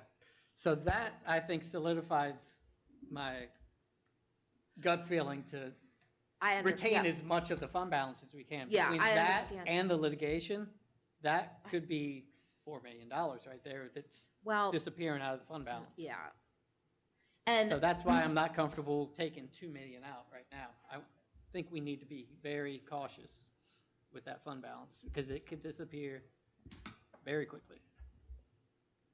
And I want to just make a note, like, I know that you did the 5-year projection. I don't want to take away from that work. I know that was a lot of work.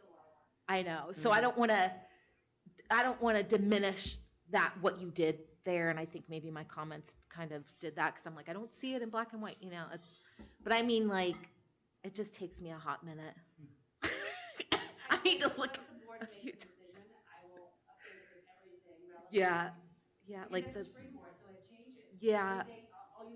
I just didn't want to diminish your, you know, all the work that you put into that, because I know, I just haven't seen it enough, or it hasn't sank in enough for me to, you know, to understand it and like track it out. Sometimes I have to do the spreadsheet myself and then I get it. You know? So Director Meese, with that conversation, does that change your comfort level on how much you want to use out of the fund balance? No, not at all. I'm sorry. Okay. I get what you're saying, No, but I it just doesn't want you at to all. think about Like, it, I that's all. still stand firm. If our fund balance was at 7 million, yes, We'd be in trouble. we'd be having a different conversation. But it's a relatively high fund balance right now, and I just don't think it's right of us to do it right now. And yeah, I mean, I get it. I'm all for saving and, you know, and accruing interest. Yeah. You know, I use that strategy, you know, in my business and my personal life. So I get it, you know, I see the effects of compounding interest. I understand it. But it doesn't. I just have a question. Do we plan to do any board training with the 5-year rolling budget that you created? No, absolutely. We were going to start doing it in committees. In the resource committee, yeah. That might be helpful, I think, if we do something as a whole board so we all understand together. If we Yeah, I have to think sit once here you and guys talk this out. pinpoint it, yeah, like pinpoint it, it'll be.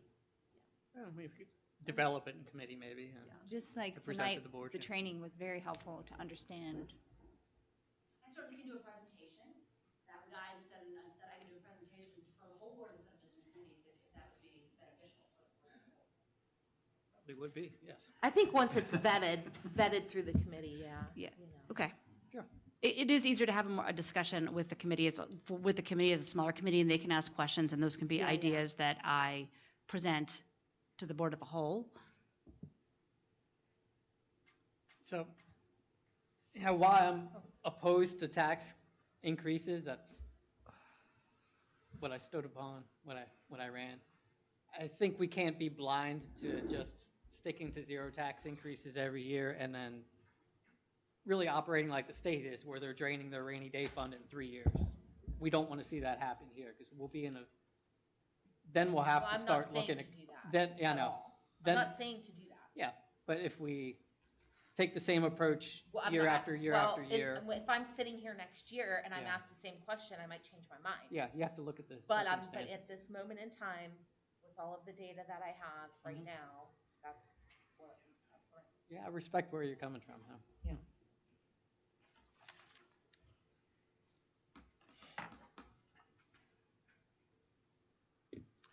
Okay. So, sounds like to me, we have 4 people that want no tax increase, and we have 3 people with modest tax increase, and 1 person that's still out. Missing somebody. Yeah, we'll have to reach out to Director Miller. Yeah, we'll have to find out from her. Give her the options maybe. So does that give you what you need to, I'm not sure, honestly. There's been a lot of discussion. I'm not sure. yeah. All right. I think it narrows it down for you a little bit. Well, we're hoping that, you know, we didn't put on the agenda a discussion at the end of the meeting, which is kind of why we were trying to respond to you, but it took a lot more time than we thought. So in any case, I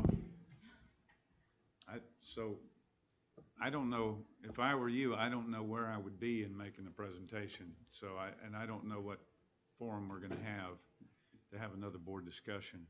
So maybe towards the end, if you know, after people have processed and we want to add a discussion to the agenda for tonight, we can do that to kind of wrap up what we have, because I think we need to get a little bit closer than where we are to help you out. You guys can wait until May too. I mean, May is the drop dead. May 8th will be the drop dead date because we have to vote in on the 20th or whatever. Right. Yeah. Okay. All right, any other questions for Mrs. Weaver? All right, thank you very much. All right, this takes us to the public comment period. This will be a 30-minute time period for citizens to make comments. Each speaker will have 3 minutes to present, and we ask that you keep your comments germane to the school district business. We value civil, respectful statements and clear, concise communication to help us improve our deliberations. So the floor is open for public comment.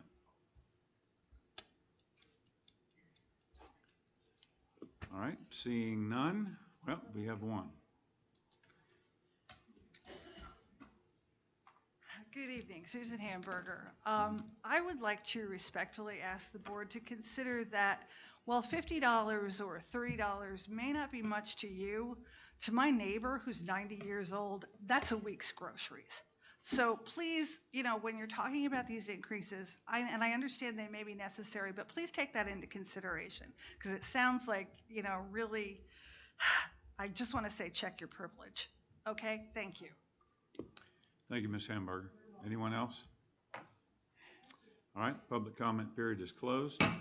This takes us to our section 5, which is the board president's communication.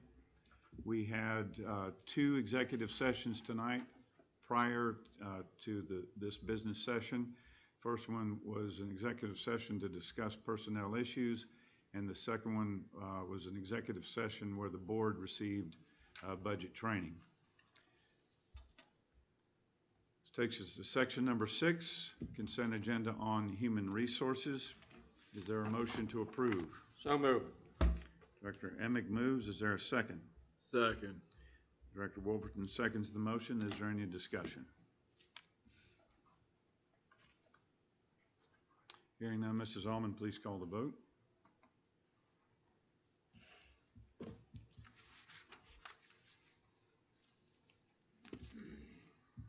I'll remind the board members, if you signed on earlier and you're not getting the pop-up, it's probably because the system might have signed you out due to time. 8 yes. And the motion carries. All right, the next one is a consent agenda for obsolete items. Is there a motion to approve? So moved. Director Amick moves. Is there a second? I will second. Director McKinney seconds the motion. Is there any discussion? Mrs. Allman, please call the vote.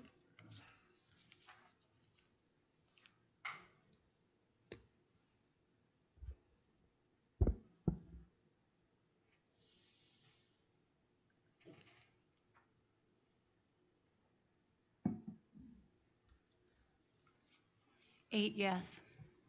And the motion carries.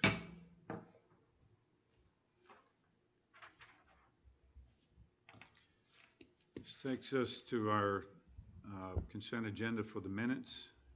Is there a motion to adopt the minutes that are all listed in the agenda item, consent agenda? So moved.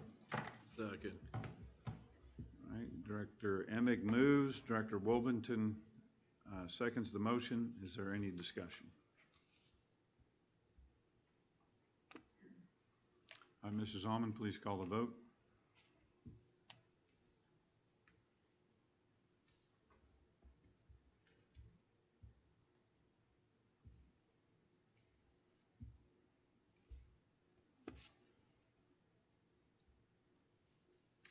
Eight yes. And the motion carries.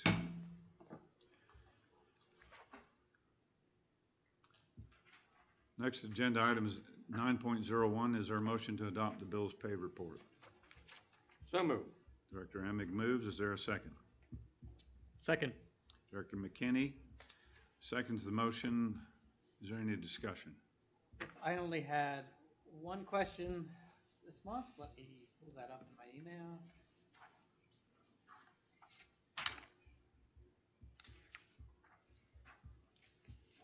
It was just regarding a bus rental I just inquired which field trip it was for. It was for Washington DC.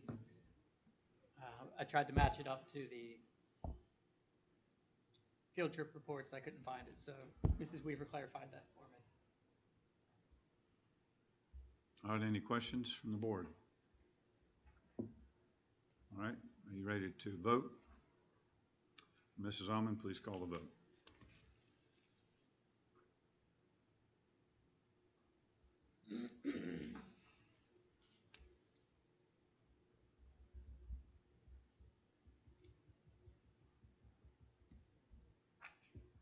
Eight yes.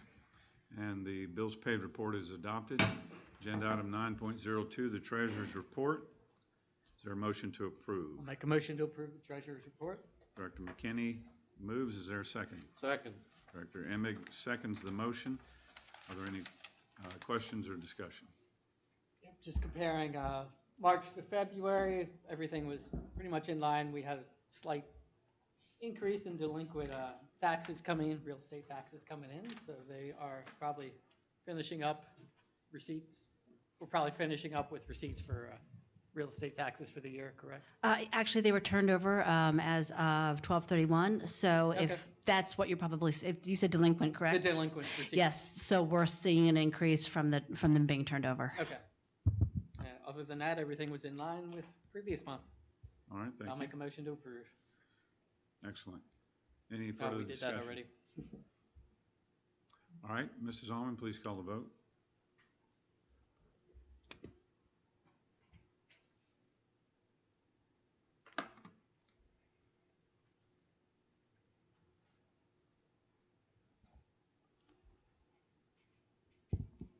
Eight yes. The treasurer's report is adopted. Agenda items 10.01, the waiver of expulsion agreement, number 04032025. Is there a motion to approve? I'll make the motion. Director Kindig moves. Is there a second? Second. Director Hogan seconds the motion. Mrs. Almond, please call the vote. Well, before we vote on that, could Dr. Hack explain the process of what the waiver of expulsion agreement actually is? Basically, what the waiver does is it accepts the terms that are in that agreement. If the parent would not accept those terms, they would have to appear before you Okay. With the hearing. for a hearing. Okay. But they've agreed to accept those terms and not come before the board. Thank you for the explanation. All right, Mrs. Almond, please call the vote.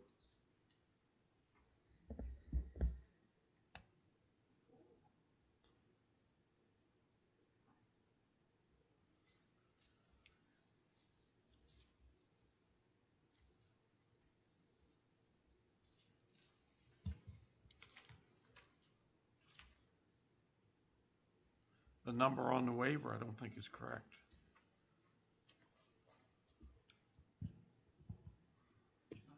On the vote tab?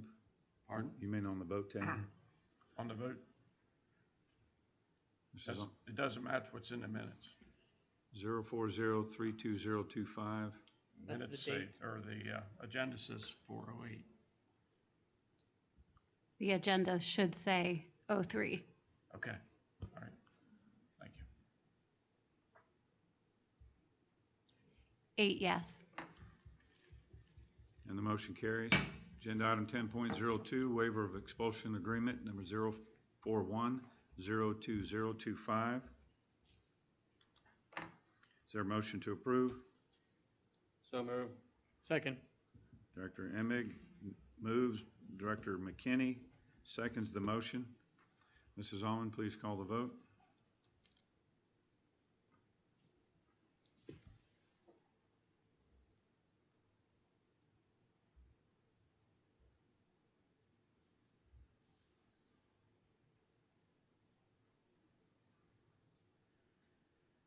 Eight yes. And the motion carries. Agenda item 10.03 is a late added agenda item. The Dover Borough is requesting a lease extension to qualify for a grant that would fund improvements to the park. I'll ask Solicitor Pratt to please explain the history on the agreement and the applicability of this action. Agreement that you have with the Dover Borough it was recently updated back in 2002, where you are providing the park to the borough, who in return takes care of the park for you. There are conditions under the lease agreement which enables you to have control over certain things that they do with it.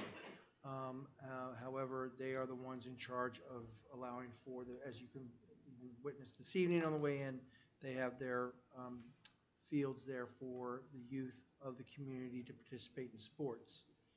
I was contacted by the borough solicitor in regard to doing an extension. The current agreement expires in 2030. They are looking for a 20-year extension on that so that they will have the 25 years of lease agreement that enables them to apply for and be provided a grant. That monies would help them maintain the property as they do currently. So it's just an extension of what has already been in place between the district and the borough for the usage of those fields. All the terms from the original document are still in place. The only change is moving it to 2050 instead of 2030. Okay, is there, what's the cancellation or termination The clause? termination could be mutual. There's no cost to termination. It could be mutual. It could be if it's not being used, if it's not being upkept. All those terms are still in the lease agreement. Okay.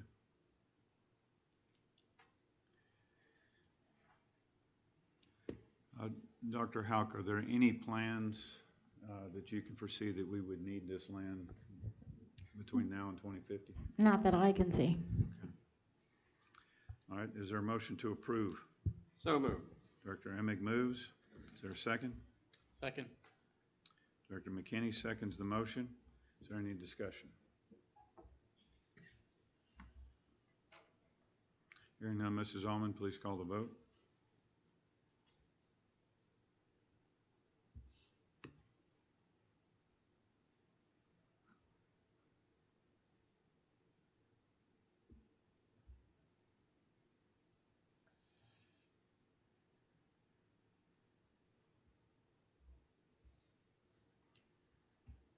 Eight yes. And the motion carries. Agenda item 10.04, the 2025-2026 Thaddeus Stevens College and the High School Agreement. Is there a motion to approve? So moved. Director Emig moves. Is there a second? Second. Director McKinney seconds the motion. Is there any discussion?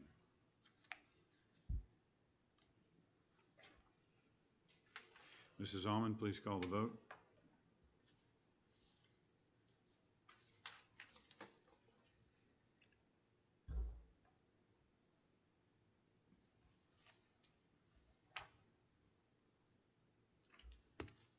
Eight yes. And the motion carries.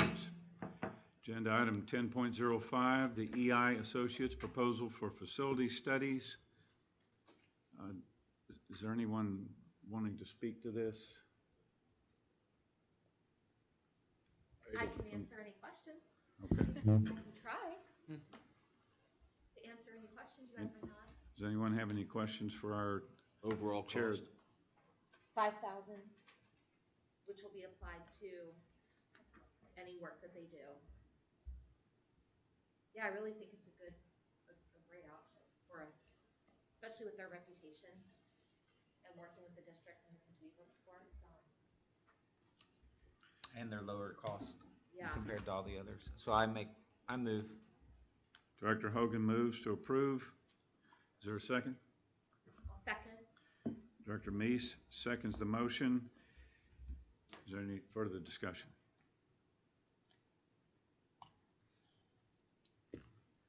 Hearing none, Mrs. Allman, please call the vote.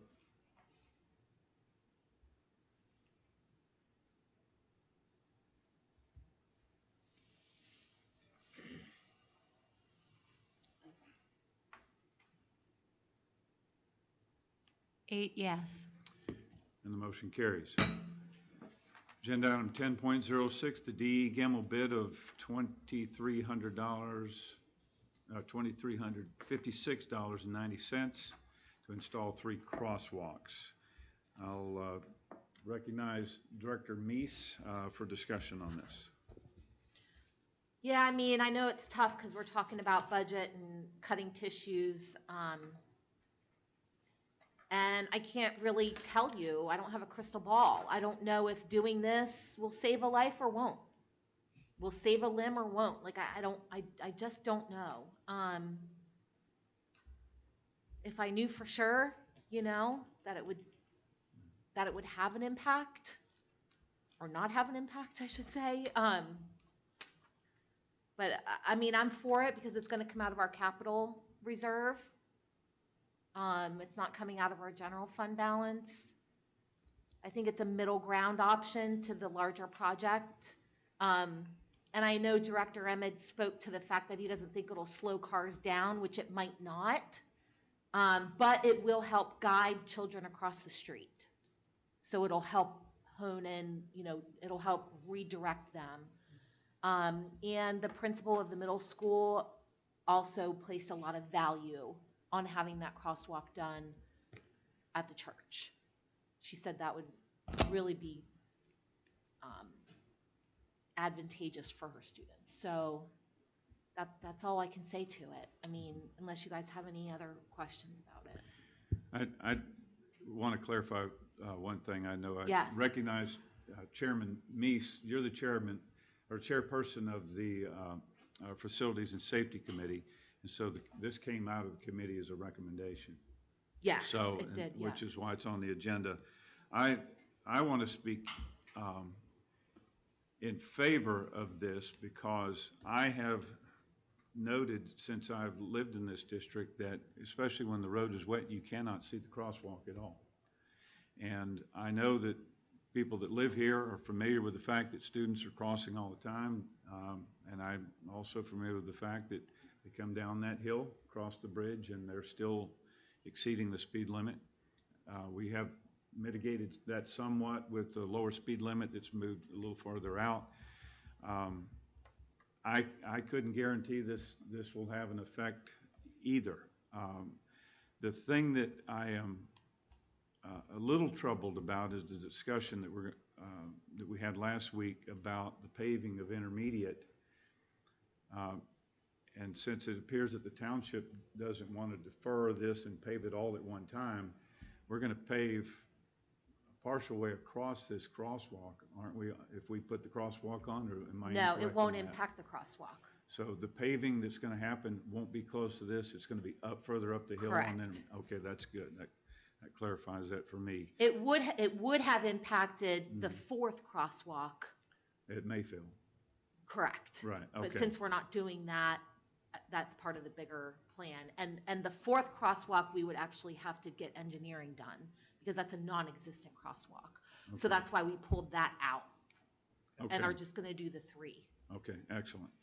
Okay, well then I speak in favor of doing this because I think you never know if it's going to have a positive impact or not, but I don't think that's a reason not to do it. And if something were to happen and we went on the cheap and didn't spend $2,300, $2,400, we would have a hard time dealing with that personally, not to mention the community having a justifiable issue with this board for not addressing that. And I'm saying all of that with the understanding I advocated that PennDOT should be paying for crosswalks across their road, and the township, I believe they should be helping us with this. This is not just a school issue. None of these crosswalks are on our property at all.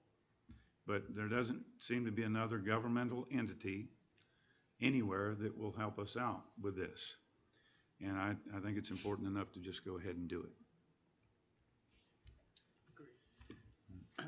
I thought I saw communication, and I haven't been able to put my finger back on it, but I thought I saw communication from someone in the township who said their understanding was in the past, the township really wasn't interested in helping on this, but there's been some change in leadership or something down there, and I can answer that. they Okay. want to sit down and talk or something? So that was in regards to the next item in the agenda, the paving. So I can speak to that email. Okay. I know exactly what you're talking about, but that has to do with the paving. Okay, then I misread it, but I just, That is the contents of the email you're talking about, but it has. You read it right. You're Yeah, just you did. applying You it to read the wrong thing. Yeah. okay. Yeah.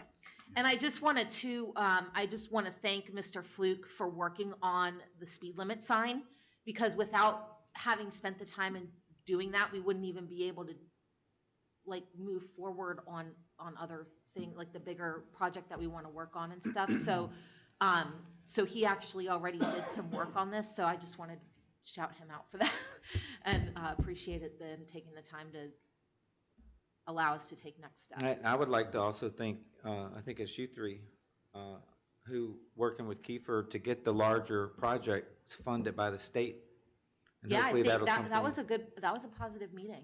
Yeah. So that'll come through next year, and we will get better safety measures Yeah. for our kids. And then the facility study, when that comes back, that'll allow us to do, a 10-year plan, and then we can maybe finance some of these things through other means, like state funds or Kiefer's office or Seth Grove's office, So I move to approve the bid. Okay, Director Hogan moves. Is there a second? Second. Director McKinney seconds the motion. Is there any discussion?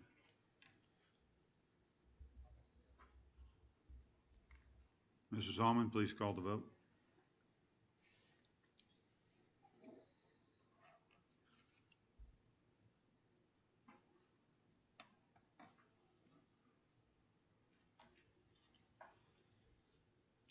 Seven yes, one no. And the motion carries. I also want to thank Mr. Fluke as well. I know this has been outside of his,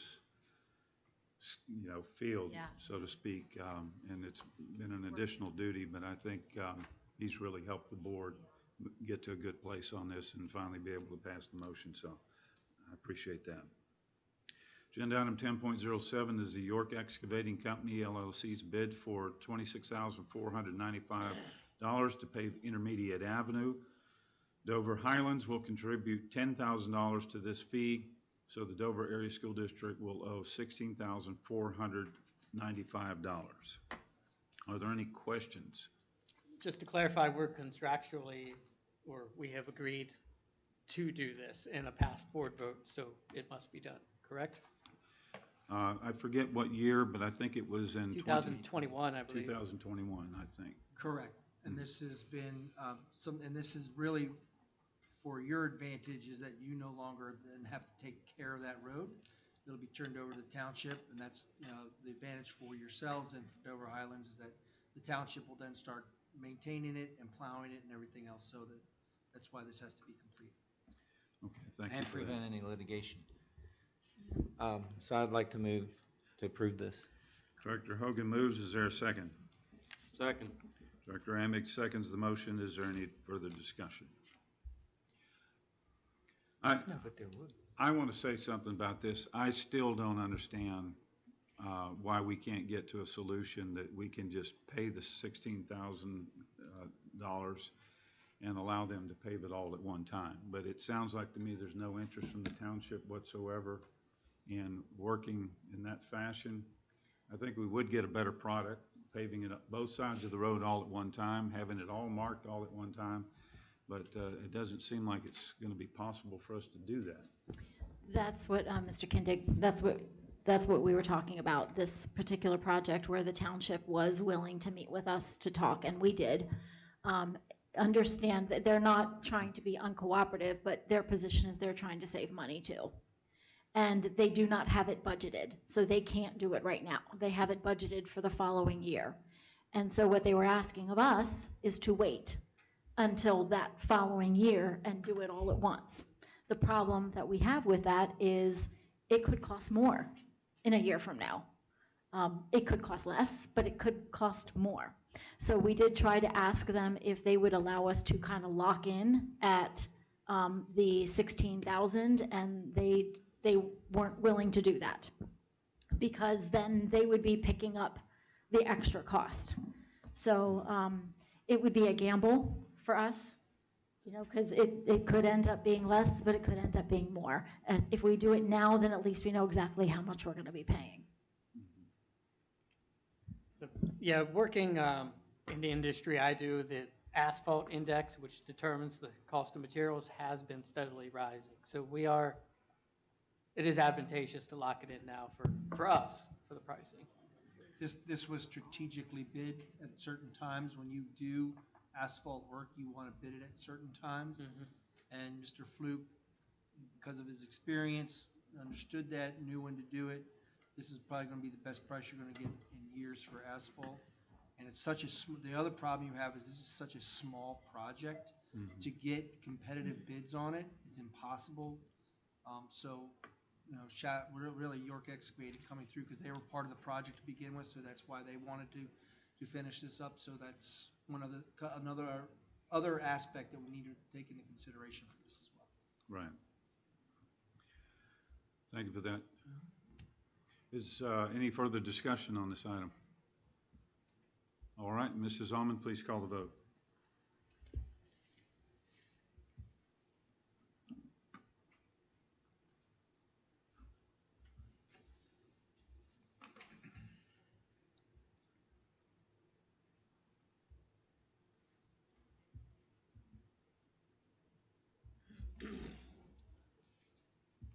Eight yes. And the motion carries. Next agenda item is 10.08, the land lease agreement. This concerns the farm property. Any questions? Is there a motion to approve? So moved. Director Emig moves. Is there a second? Second. Director Meese seconds the motion. Any discussion? Mrs. Almond, please call the vote.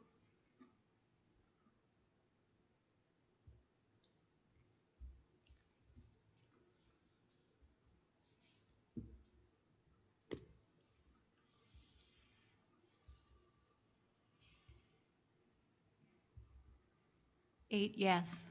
And the motion carries. Next agenda item 10.09, field trip request, PAFFA State Convention at Penn State University, June 10th through 12th, 2025. Is there a motion to approve? So moved. Director Emig moves. Is there a second? Second. Director McKinney seconds the motion. Any discussion? Mrs. Almond, please call the vote.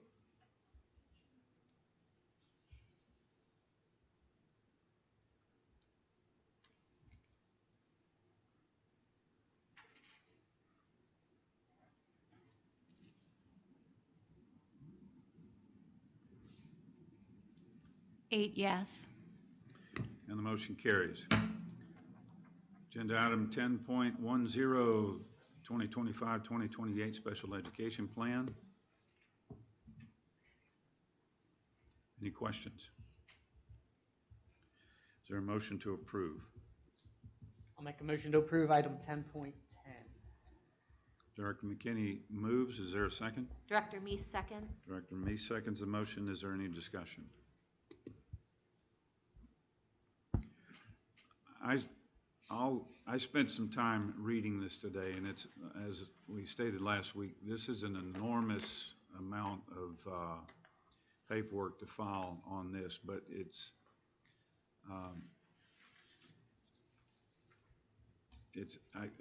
a requirement by PDE. The only thing I had to suggest on this was just editorial.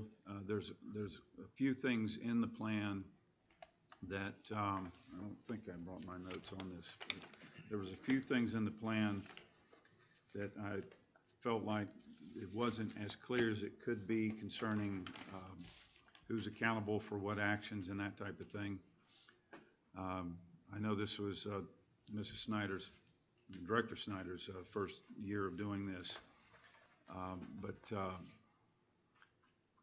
I think that the district needs to be just as clear as possible, and I can pass along that feedback. I've got some notes at home that I'll send directly to you. Any further discussion? All right, Mrs. Almond, please call the vote.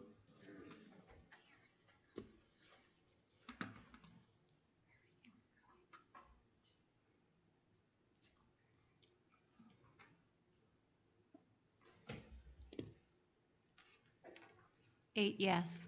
And the motion carries. Agenda item 10.11, flexible instruction days application. Are there any questions?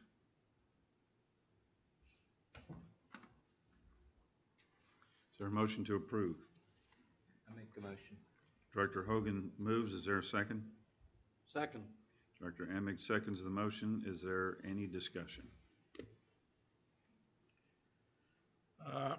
My understanding is they're the same as remote learning days. I know we as a board had discussion 6 months or so ago about possibly closing the school 1 or 2 more days and get into discussion on remote learning.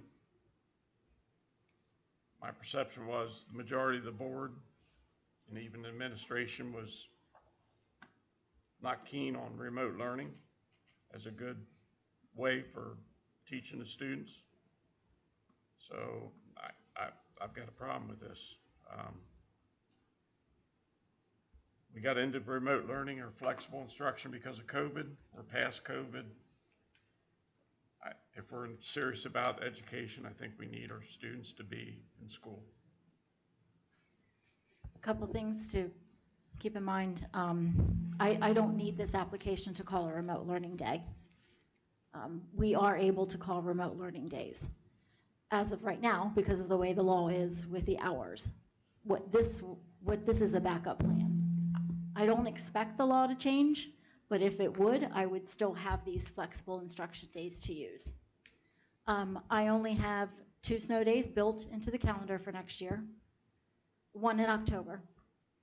So if the board, if the majority of the board is against remote learning days, I'm going to have to rewrite that calendar.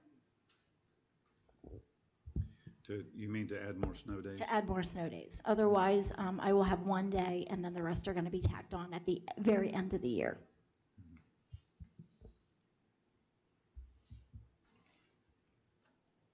Any further discussion?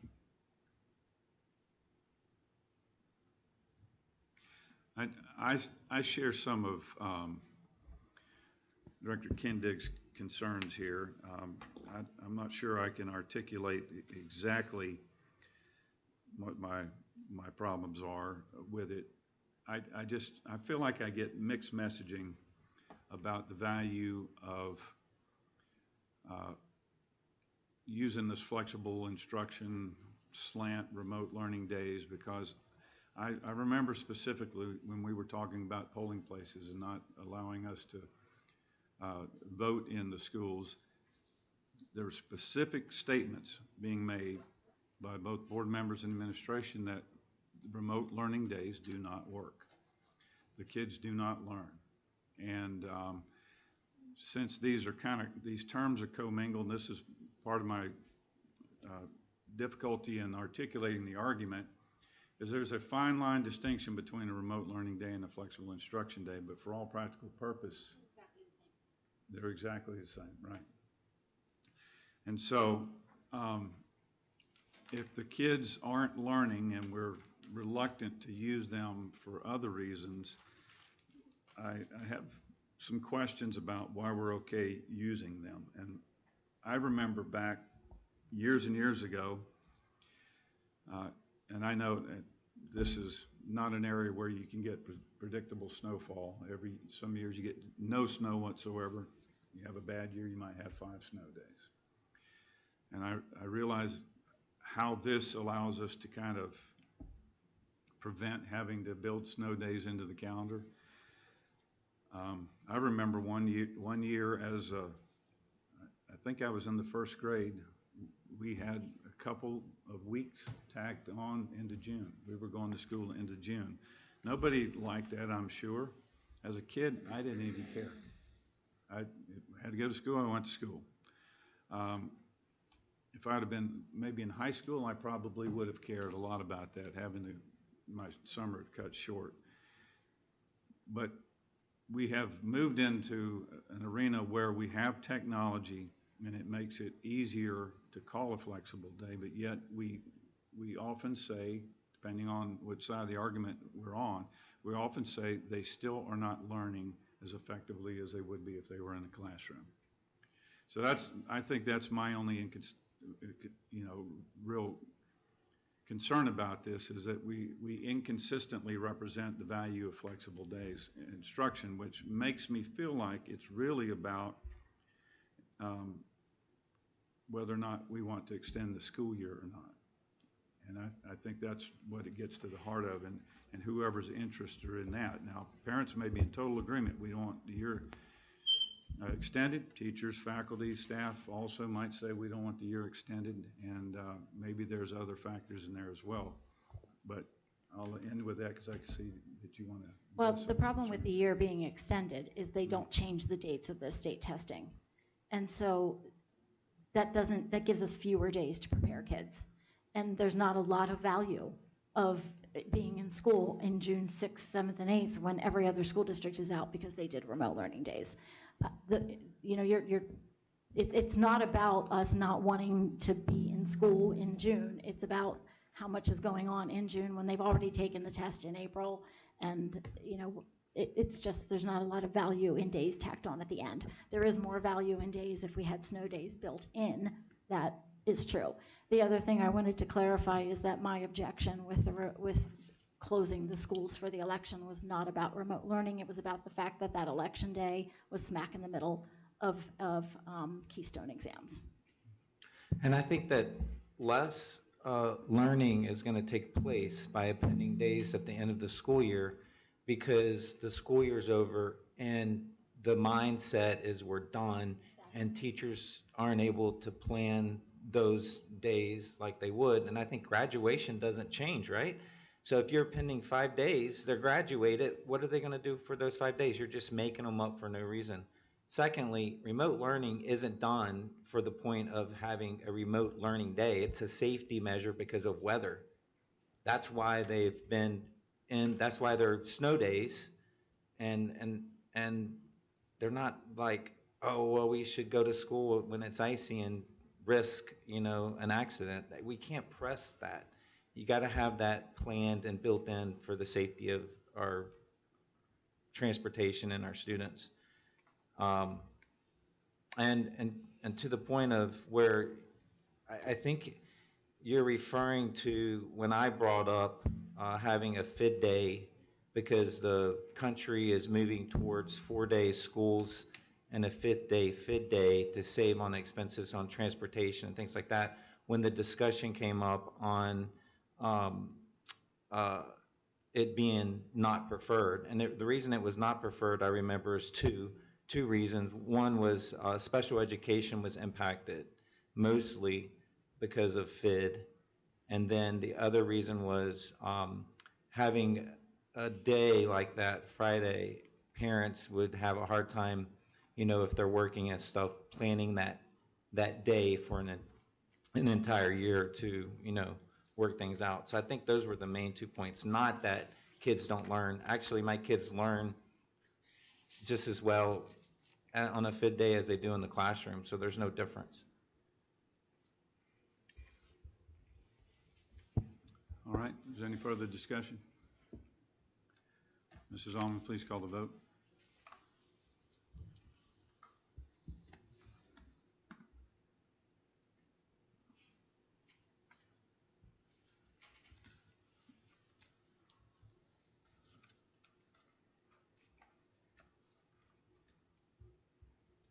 Six yes, 2 no. And the motion carries. Agenda item 10.12, 10.12 are the policies. This second reading having been completed, we have 3 policies to approve. Policy 103, discrimination / harassment affecting students. Policy 104, discrimination / harassment affecting staff. And policy 815.1, which is a new policy, use of generative artificial intelligence in education. Are there any that the board would like to pull out? All right, I'd like, I'd like to make motion, we pull out policy 815.1.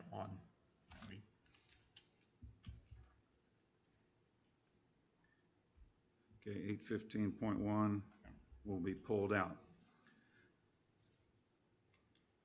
All right. So for the two remaining policies there, agenda item 10.12 will include now policy 103 and policy 104. Any questions or concerns?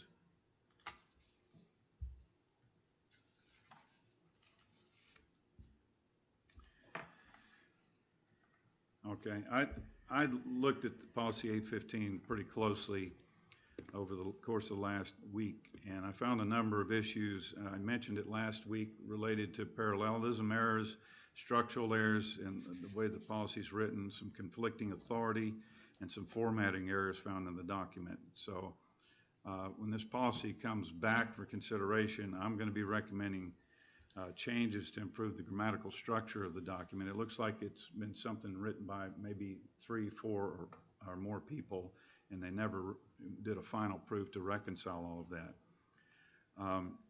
And if it comes to action tonight, I'm going to recommend or request that we table it in order to make these changes. I can point out the specifics in here, or I can send that all to you. I have it all written down. I can send that to you later if we table it. Any further discussion about agenda item 10.12 with policies 103 and policies 104? All right, Mrs. Almond, please call the vote for agenda item 10.12 for only policy 103 and 104. We need a motion and a second. Oh, I'm sorry. I'll make the motion. Point well taken. I saw you looking at me, Solicitor Pratt. I'll make a motion to approve 10.12 policies. Okay, Director McKinney moves. Is there a second? I'll second. Director Kendig seconds the motion. Is there any discussion? So just for clarification, we will be voting only on policies 103 and 104. Mrs. Almond, please call the vote.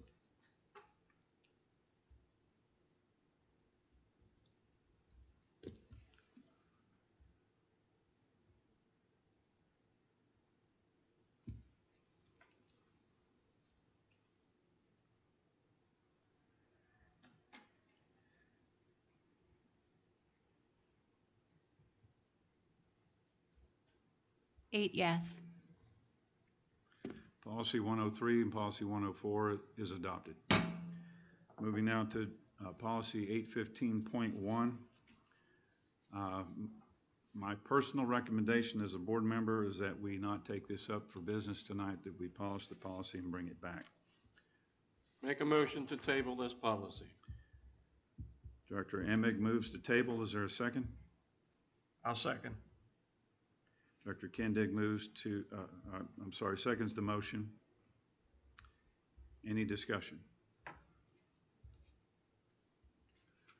Mrs. Almond, please call the vote. I know you need just a moment to prepare that.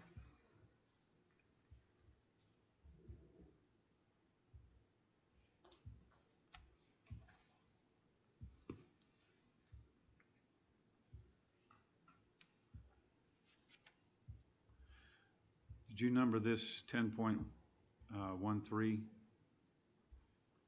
It'll be a second motion under 10.12. Okay, all right.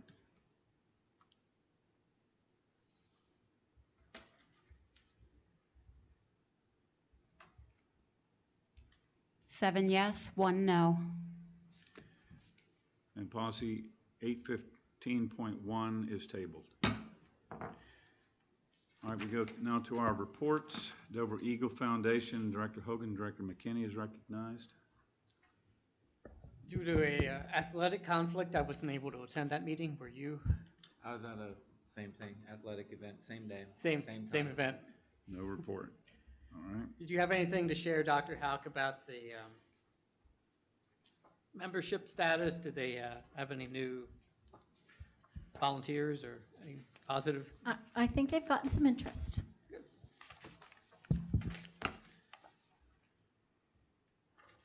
All All right, York Adams Academy report, Director Emig is recognized.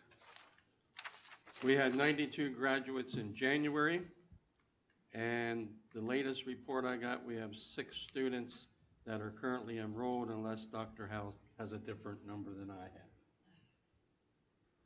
All right, any You have questions? 6? Oh, do you have any? I don't know. I know I have 2 graduates to announce. Okay. But, so it might not be 6. I'm not sure. Okay, any questions? All right, I have no report for the York County School of Technology. LIU 12, Director Miller is absent. Anyone prepared to deliver her report?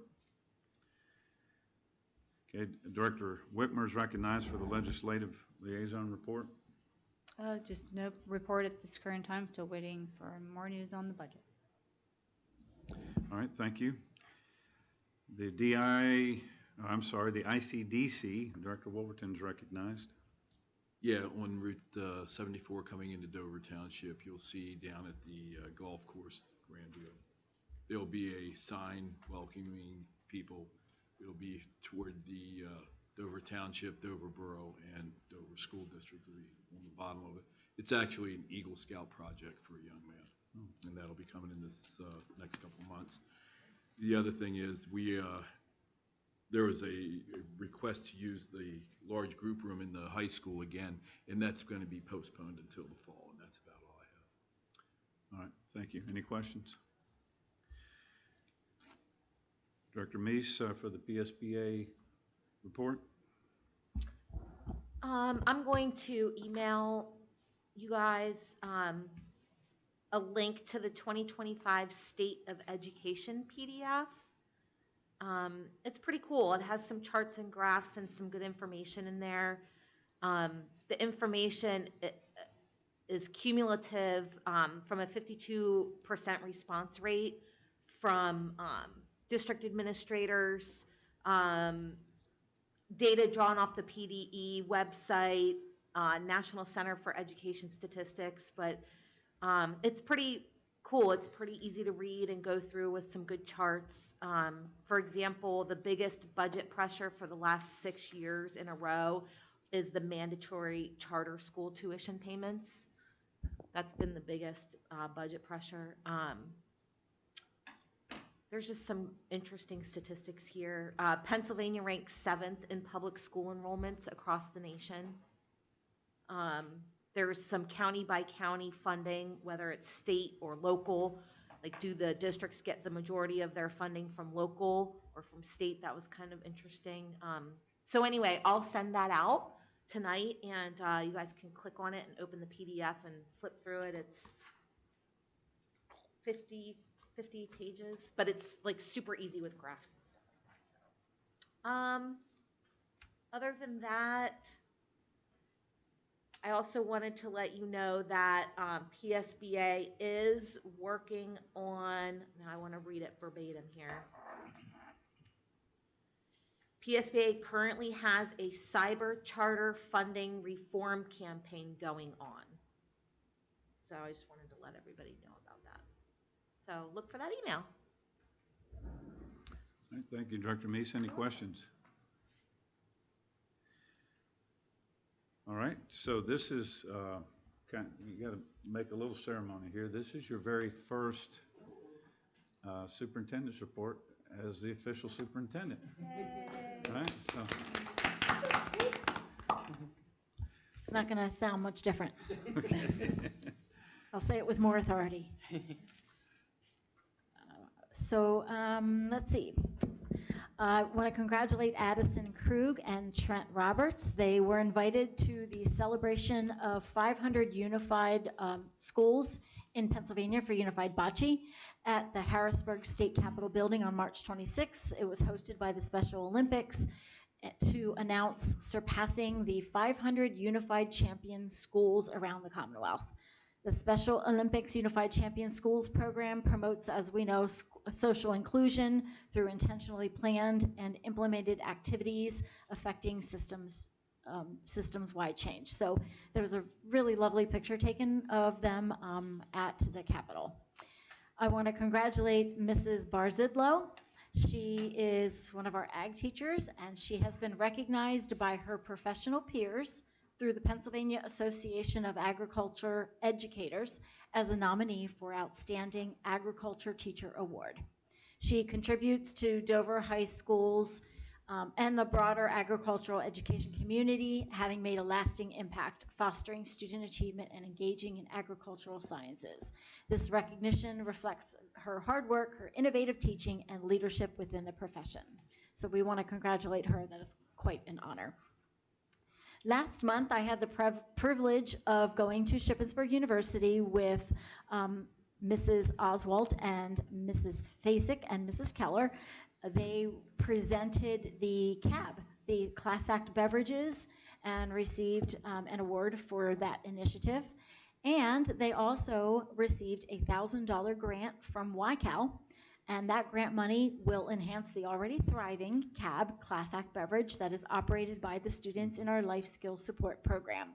I believe they're going to use that to expand their menu to offer things like smoothies, boba tea, and frappes. So if you're interested in any of those, you might want to hit them up.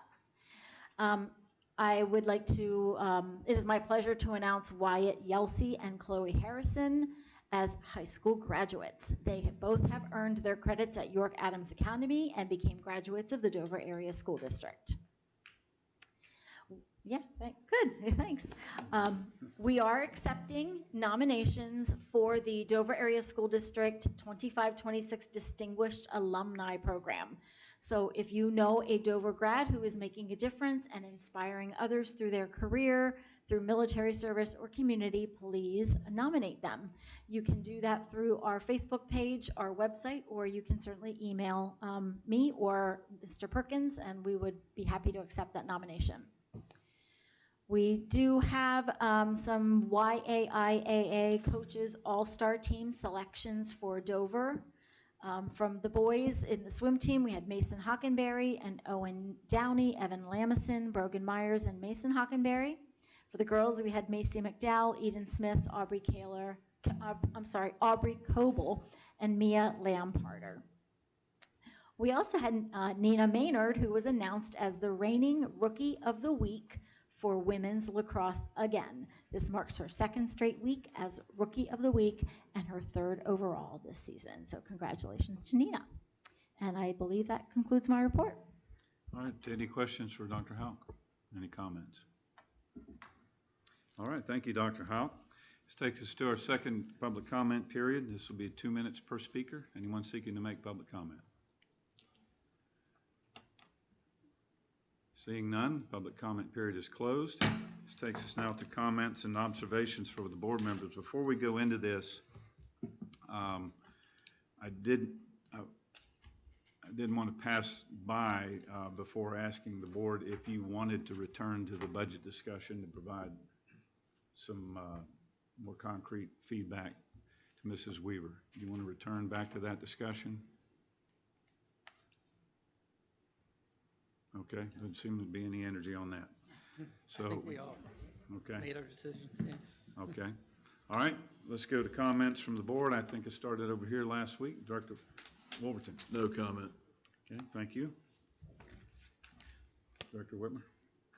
I'd just like to say thank you to those who are in the consent agenda for retirement. Thank you for your service, for your time, for just being a part of the district and loving on the kids. Thank you. Director Meese. I don't have anything. Okay. Director McKinney. Yep, so since I've been on the board, I usually try to recognize whenever we have Dover students who achieve the rank of Eagle Scout, because that takes a lot of work, about 10 to 12 years of work, hundreds of hours of community service. So it's a pretty grueling achievement. And we've had recently, already this year, 4 Dover students who have achieved Eagle Scout. Oh, 3 of them, this is quite amazing, 3 of them are brothers who achieved it on the same night. Oh. They were all awarded on the same night. The Myers brothers, it's Josh, Jacob, and Caleb Myers. So their projects, if you can get around town and check them out, most of them were in Brookside Park. Caleb did some boxes to retire American flags properly. If you have American flags that you want to have properly disposed of by Boy Scouts, you can drop them off there. Jacob did the welcome sign at Brookside Park. And then Josh did 4 community boards out there at Brookside Park. So then the 4th Eagle Scout happened in March, just a few weeks ago. His name's Matthew McKinney. He did helped with the restoration of a historical site out at Cador's Furnace over in Mountain Wolf. So glad that's over with. So yeah, I'd just like to point that out. Whenever our Dover students do something great out in the community, they're all student athletes as well, but they achieve something big there. Yeah. And we should have another one coming up very shortly as well. That'd be great. We look forward to hearing from that. And Yep. Congratulations, Dad. Thank you. Yeah. I know you spent a lot of time with that. And Digging holes. congratulations to, Yeah. to Matt and the Myers brothers as well. Yep. I like those names, Josh, Caleb, and what was the other one? Jacob. Jacob. And that's right. Matthew. All biblical names. Right, all biblical names, there you go. All right, Director Kindig. No comment. Okay. Director Ermick. I have a granddaughter, Libby, who attends Wagglestown. She's in the 5th grade, and this past Saturday, she was at, they had the 5th grade band concert for all the elementary schools at North Salem, and I was honored because Libby is actually playing my daughter's flute. So it was an outstanding performance by the 5th grade. My son was with us, and he said, boy, I'm going to attend concerts like all the time, all this, because it was only lasted 20 minutes, and they had 4 selections. But it was a great concert. It really was. Thank you, Terry. Director Hogan. I don't have anything. All right. Solicitor Pratt, do you have anything? I do want to comment on one thing, and thank you for the opportunity. You may have recently read about the Department of Education sending out a document that needed to be signed by school districts in regard to them indicating that they would not discriminate.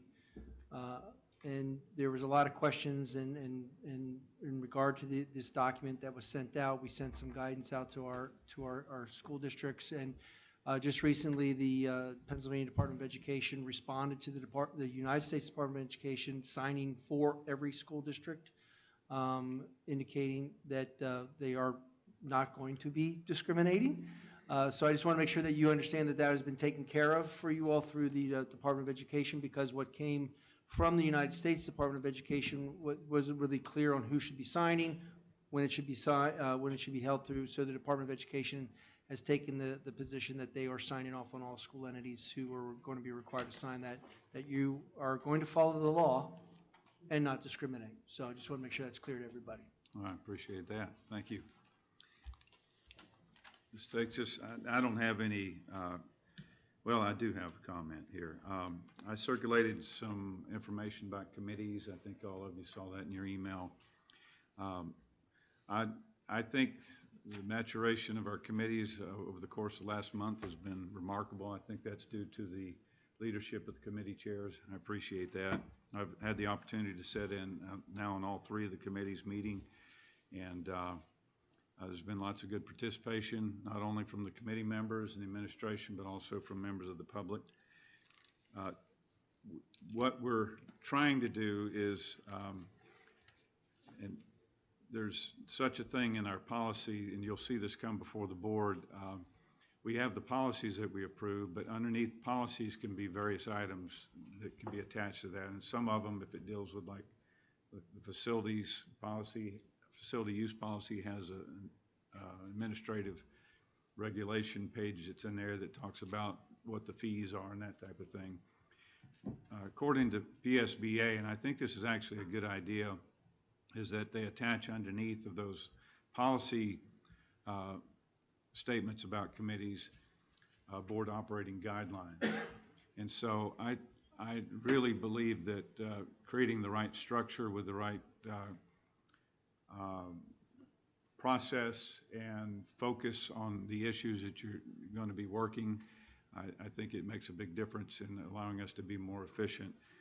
As we get, I think it'll probably come up next meeting, we'll be discussing that'd be the way they would come up, right, is regular policy approval. So I think we would be discussing that next month at the planning meeting, and then as well in the business meeting, either approving those policies. The unfortunate part about them is I think they have to follow the same policy with first reading, second reading. So it'll take us a while to officially do this, but if we have consensus amongst the board, I'd like to, start utilizing some of those guidelines just as a matter of practice until they're made official.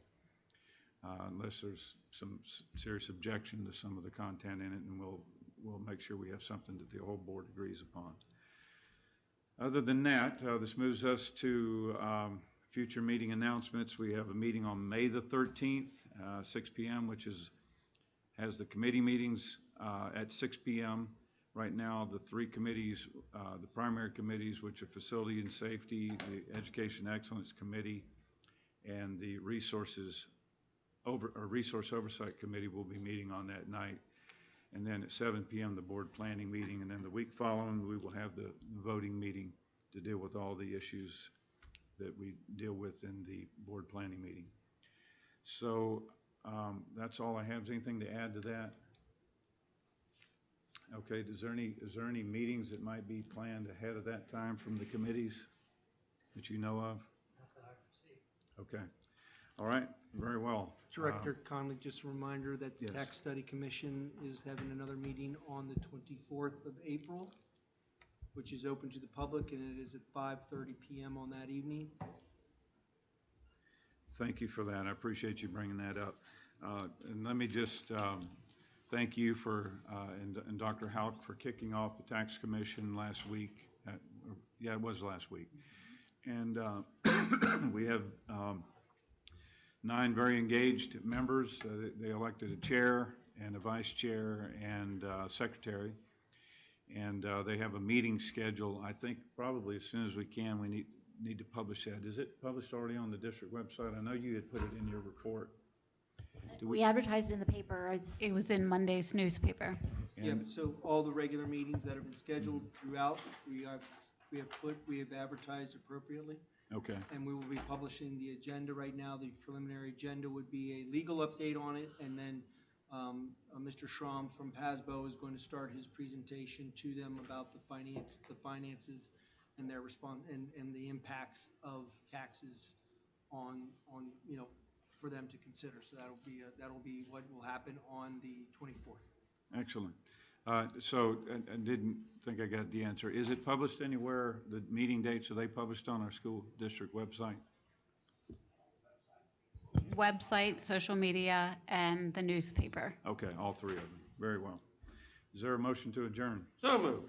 Director Emick moves. Is there a second? Second. Director Wolverton seconds the motion. Is there any objection? Hearing none, the meeting is